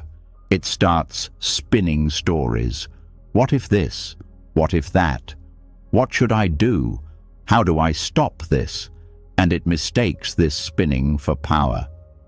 This is the core of the illusion, that worry prepares you, that it keeps you sharp, that it helps you stay ready for anything. But look closer. What does worry actually do? It creates tension. It shortens the breath. It floods the body with stress hormones. It fills space that could have been calm with noise that leads nowhere. It doesn't stop the future. It just poisons the present. The Buddha taught that craving causes suffering, not just craving for pleasure, but craving for control. The need to make things go a certain way, to hold outcomes in your hand. And worry is one of the subtlest forms of craving. It's not loud like desire. It's quiet like dread. But it's still an attempt to make life obey the mind. And life doesn't obey. It flows. It rises and falls. It gives and takes. And no amount of mental rehearsal changes that. This is not hopelessness. This is clarity. The clarity that comes when you finally see there is no controller here. No lever in the brain that shifts the world into place. No sentence you can repeat in your head that guarantees safety. No pattern of anxiety that ever actually prevented a crisis. Worry doesn't protect you. It prepares you to feel bad before anything bad even happens. And often, it doesn't happen at all. But the body still suffers. The heart still contracts. The present moment is still sacrificed in the name of an imagined future. And even when something difficult does come, the worry didn't help. Because the clarity needed in real difficulty doesn't come from tension. It comes from stillness. Think about it. When things really fall apart, when someone gets hurt, when life changes fast, do you want a panicked mind or a calm one? Do you want reactivity or presence? Worry doesn't make you strong. It drains the strength you already have. That's why surrender is not weakness. It's the moment you stop feeding a lie. The lie that if you worry enough, if you obsess enough, if you grip the steering wheel hard enough, life will finally behave. But there is no steering wheel. There is only breath. And breath can be trusted far more than fear ever could. In Buddhist practice, surrender doesn't mean giving up. It means giving over. It means releasing the need to be the center of the story, to make every outcome a reflection of your thinking. It means bowing to the truth that you were never meant to control everything. Because control is a myth. Influence is real. Response is real. Care is real. But control, it's a shadow. It looks like substance, but when you reach for it, it slips through your fingers. This is why the mind returns to worry. It's trying to grip what cannot be held. And when it fails, it doubles down. It thinks, I must not be doing enough. And so it spins faster. But worry is not a lack of effort. It's a misuse of energy. What you can do is show up, stay grounded, Take care of what's in front of you. Speak clearly, move gently, choose wisely. But none of that requires fear. None of it needs tension. In fact, the less fear you carry, the more present you become. And the more present you are, the better your choices will be. This is what replaces the illusion of control, the serenity of surrender. Surrender doesn't mean being passive. It means being available to life, to now, to truth as it unfolds. It means you're no longer trying to force the river, you're learning to swim with it. And that swim begins with trust. Trust not in outcomes, not in guarantees, but in your ability to remain grounded when outcomes shift, to remain kind when plans fall apart, to remain spacious when the unknown arrives. This kind of trust is stronger than control, because it doesn't need the world to obey. It only needs you to stay awake. And worry is not wakefulness. It's a dream, a nightmare of what if that pulls you out of the one place you can actually meet life, here. So what happens when you stop believing worry is power? You stop using it. You stop measuring your care by your tension. You stop proving your worth through your stress. You stop bracing for impact in a life that might never hit you the way you feared. And you begin to relax. Not because the world is safe, but because you don't need it to be. You only need to be here, clear, honest, compassionate, present. And presence is what protects you, not from events, but from illusion. From the belief that you must suffer now to prevent suffering later. From the belief that anxiety is noble. From the belief that control is love. None of those things are true. What is true is this: you are already strong enough to meet what comes. You are already wise enough to respond when needed. You are already grounded enough to release what can't be held. And in releasing it, you remember, no controller, no crisis, just life, just breath, just you, finally free to live without gripping. And after surrender dissolves the illusion of control, after the grip loosens and the breath returns, a deeper clarity begins to surface. The mind, left without its usual defenses, still offers up familiar thoughts, worries, doubts, loops, not because danger is near, but because the pattern is old. This is where the next layer of understanding emerges. To see worry not as insight, not as intuition, not as a warning, but as karma, as mental residue, as an echo from the past that doesn't need your belief, only your observation. Karma, in Buddhist psychology, is not a system of punishment and reward. It's not cosmic justice. It's conditioning. It's the way the mind repeats what it's practiced. Worry is one of those patterns, one that gets reinforced not because it's true, but because it's familiar. It has roots in memory, in experience, in trauma, in belief, but it is not prophecy. To see worry as karma is to understand that its presence says more about where you've been than where you're going. It's a ghost, not a guide. It's the echo of past fear, not a signal of new threat. The mind stores everything it experiences. It remembers discomfort. It remembers pain. And it tries to avoid that pain by predicting its return. But the prediction isn't accurate. It's habitual. The body feels a flicker of uncertainty, and the mind fills in the rest with stories learned long ago. This is why worry can arise even when things are going well. The mind isn't reacting to the present. It's replaying its conditioning. the way a muscle spasms after injury, the way a song gets stuck in your head after hearing it too often.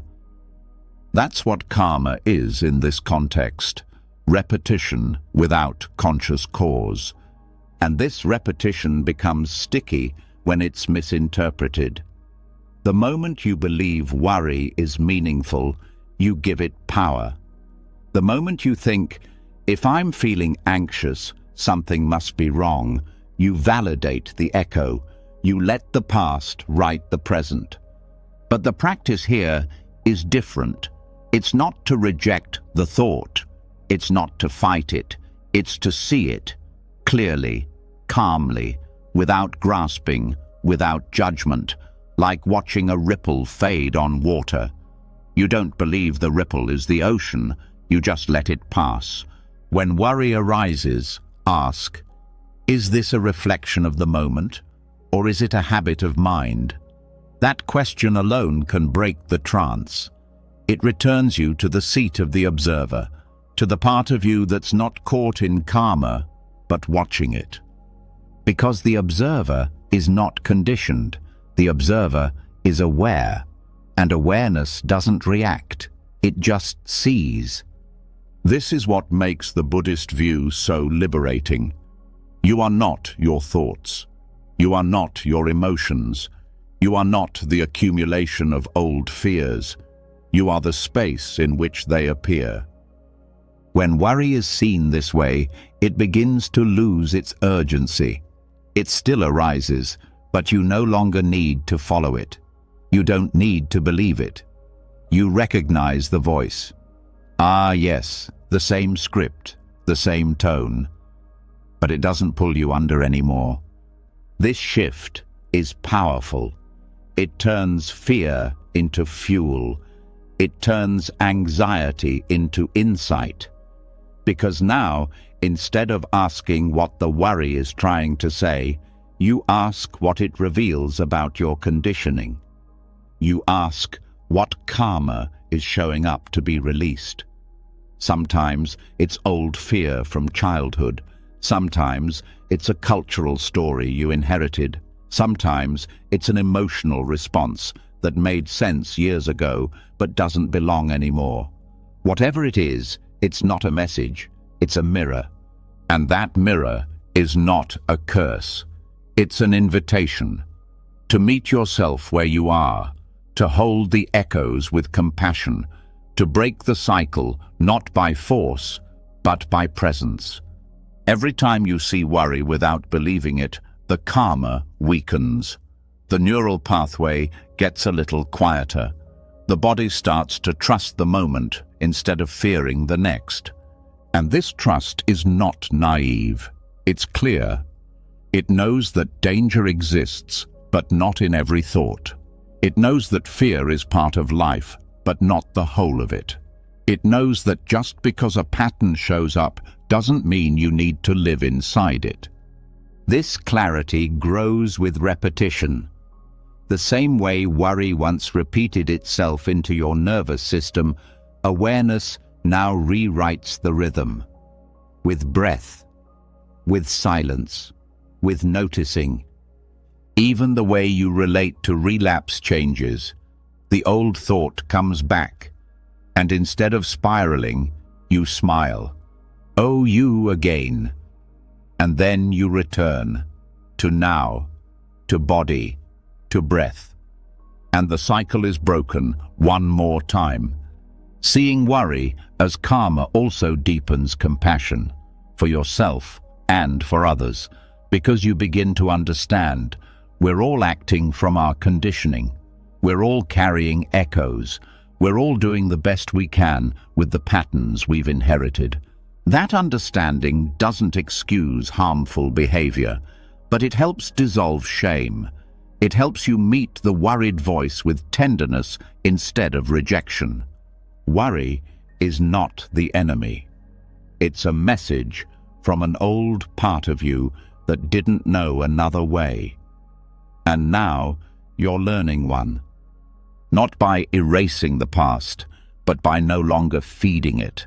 Not by fighting the echo, but by not becoming the one who repeats it. This is how karma is released, not through avoidance, but through wisdom, through watching again and again without getting pulled back in. The next time worry whispers, pause, listen, smile gently, say, "I know where you come from, but I don't live there anymore." Then return to what's real, the breath, the stillness, the step in front of you, the sound in the room. Karma cannot survive full presence. It dissolves in now, and now is where freedom begins. And once the echo is recognized for what it is, not a truth, but a habit, not a warning, but karma, a new space begins to open, a space that is not filled with interpretation or analysis, but with direct experience. What lives in that space is not thought, it's sensation, awareness, breath.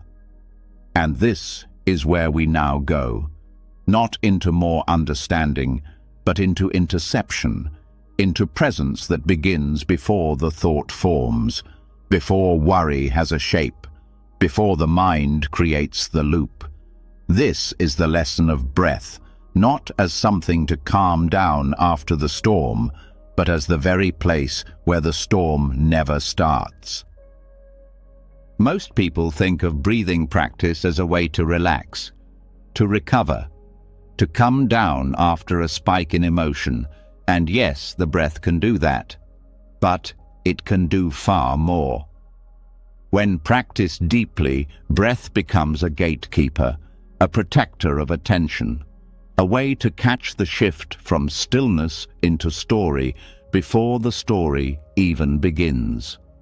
In Buddhism, attention to breath is the foundation for awareness, not because it changes the breath, but because it teaches the mind to stay rooted, to stay embodied, to stay in now.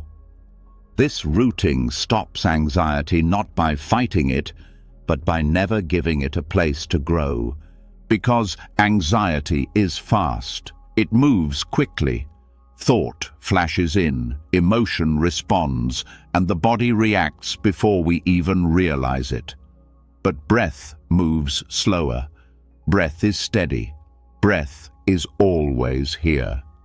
And when we train the mind to return to the breath, not after thought, but before it, we create a rhythm that is stronger than the habit of fear. This is not about breathing better. It's about breathing first, bringing attention back to the inhale before the loop begins, placing awareness on the exhale before the story gets traction, noticing the small shift, the tightening in the gut, the shallow breath, the racing of mental images, and returning to the body before it builds. That moment of return is where transformation happens, not through effort, through timing. The sooner you return, the less you need to repair. This is why daily breath practice matters, not to become good at meditating, but to become skilled at noticing, to become sensitive to the micro movements in your inner world. The micro flinches that say, "I'm about to leave the present, I'm about to follow a thought." Breath becomes the anchor. And over time, it becomes a habit, the kind of habit that rewires the nervous system, that says to the body, "We're safe right now." And when the body believes that, the mind doesn't have to take over. Worry is often the mind stepping in where the body was never asked.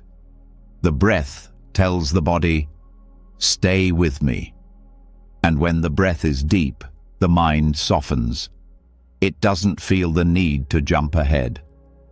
You can practice this in small ways throughout your day. Each time a thought begins, pause. Ask yourself, what was my breath doing before that thought appeared? Most times, you'll find the breath was shallow, or paused, or disconnected. Then breathe, not to push the thought away, but to return to where you were before it showed up, to reoccupy your body, to reconnect the mind to its source. This shift, breathing before the thought, doesn't just calm you. It rewrites the whole structure of your attention. It teaches your nervous system that the first response isn't mental, it's physical. It's the exhale, the drop of the shoulders, the awareness of chest rising and falling. And from that place, you make different choices. You respond with presence instead of panic. You catch yourself earlier. You interrupt the spiral when it's a whisper, not a scream. Breathing before thought also reveals how often we live slightly above the body, slightly out of sync, like we're floating an inch above our own experience, waiting for something to go wrong. The breath brings us back down. It doesn't think. It feels. It returns us to the weight of feet on the ground, air in the lungs, gravity in the spine. And that groundedness is what anxiety cannot compete with. Because anxiety needs disconnection to thrive. It needs the mind to wander ahead, the body to feel forgotten, the breath to be skipped. When you breathe fully, you become present. And presence is not a theory.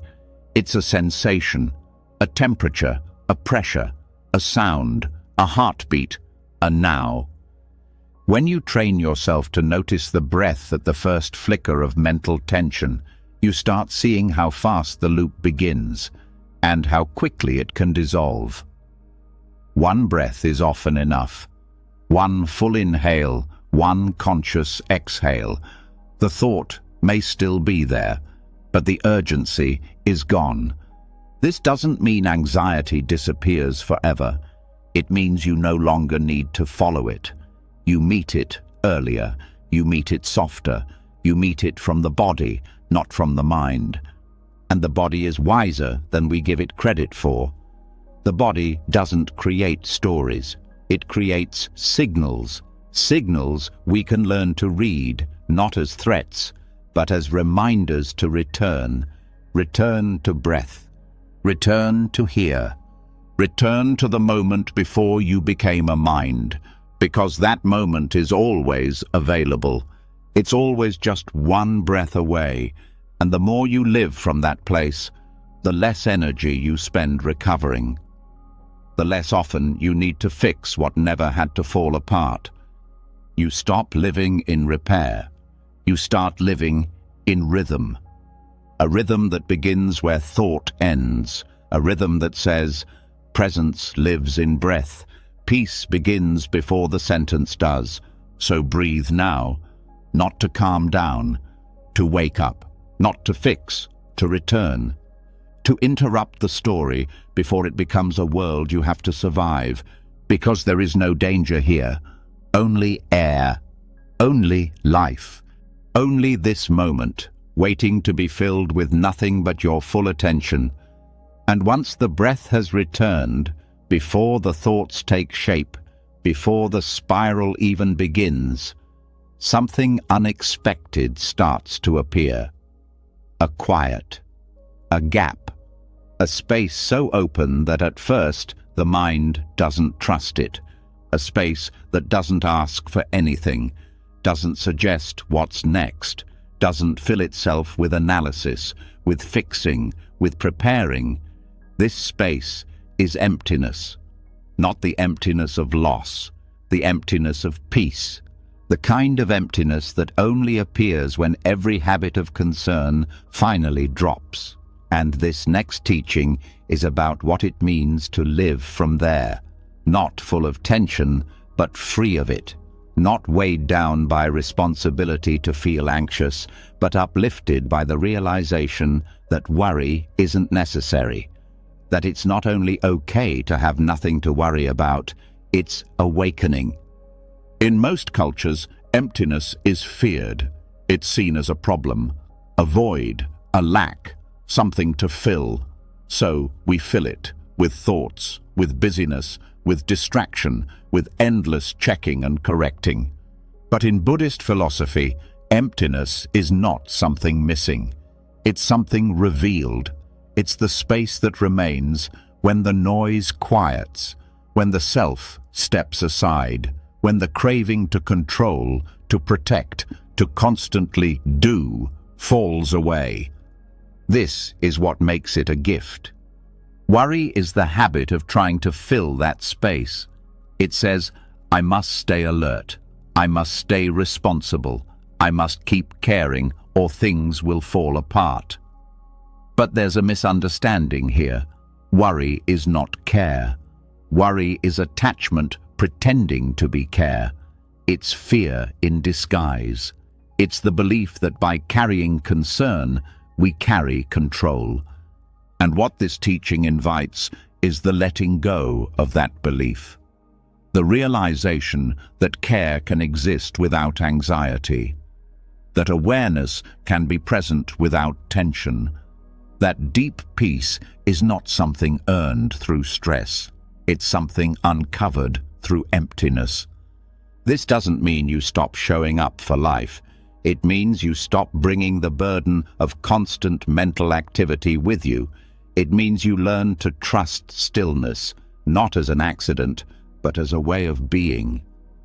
Many people carry a quiet guilt when they're not worrying, as if being calm means they've become lazy, detached, indifferent. But that guilt is just another loop, another way the mind stays busy, another form of inner noise that says, surely I should be doing more. But what if the truth is the opposite?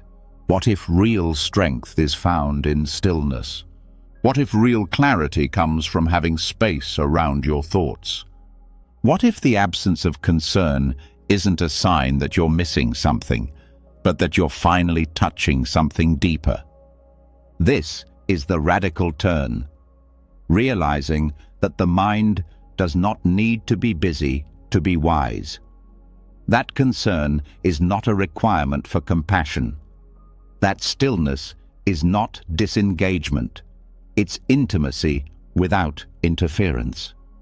And the path to this stillness is not paved with more thinking.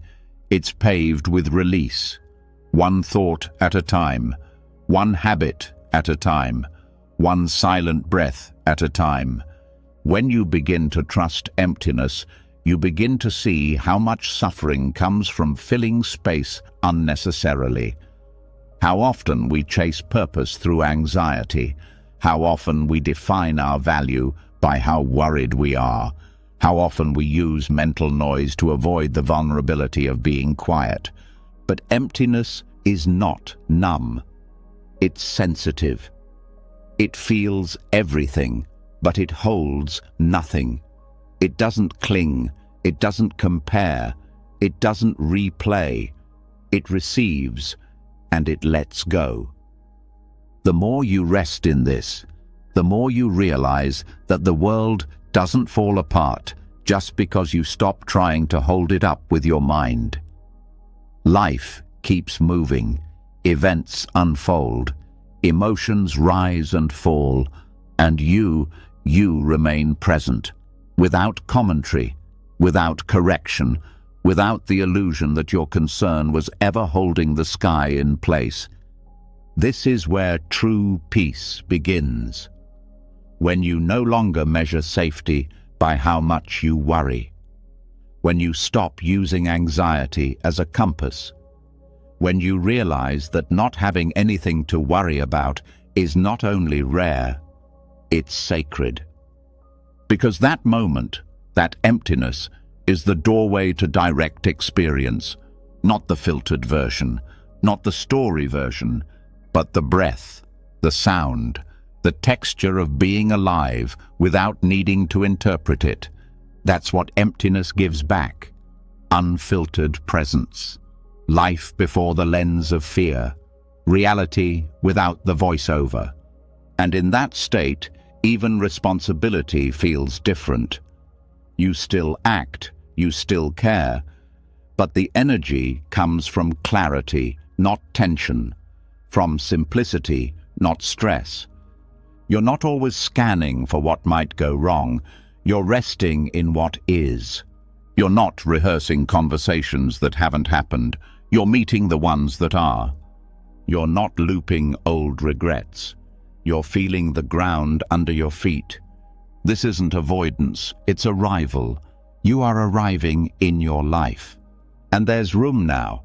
Room for beauty, for breath, for connection that isn't driven by fixing or performing. Just presence, just awareness, just enough.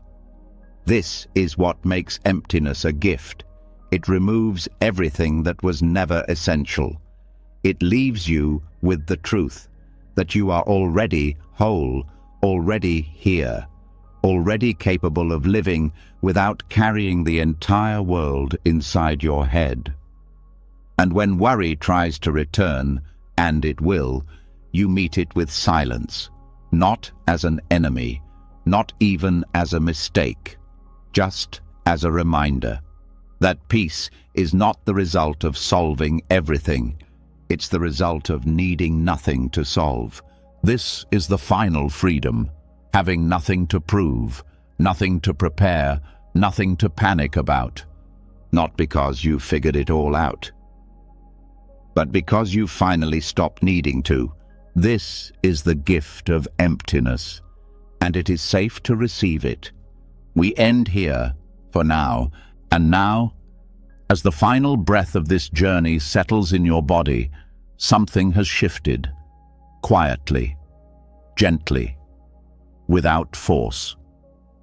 The storm of overthinking has softened.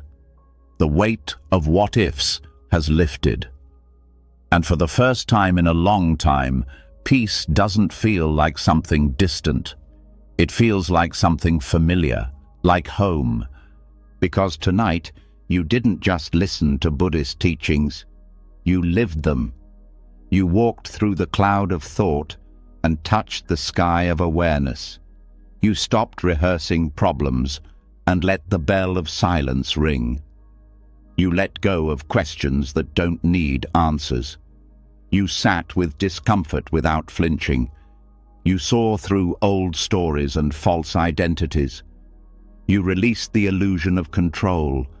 You replaced anxious energy with presence, and you found, in the space behind every breath, something rare.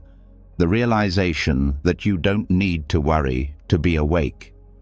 That stillness is not emptiness, it's clarity.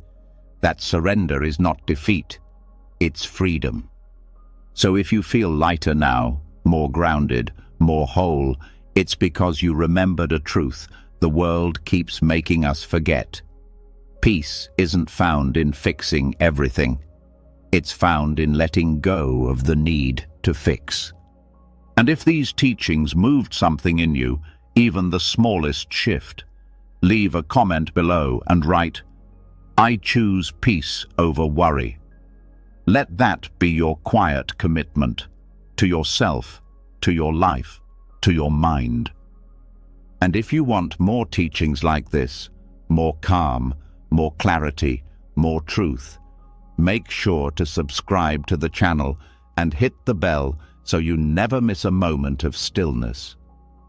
Now close your eyes, let go, let sleep carry you, and let this be the beginning of a life with less fear and more freedom. Until next time, breathe easy, you are already free.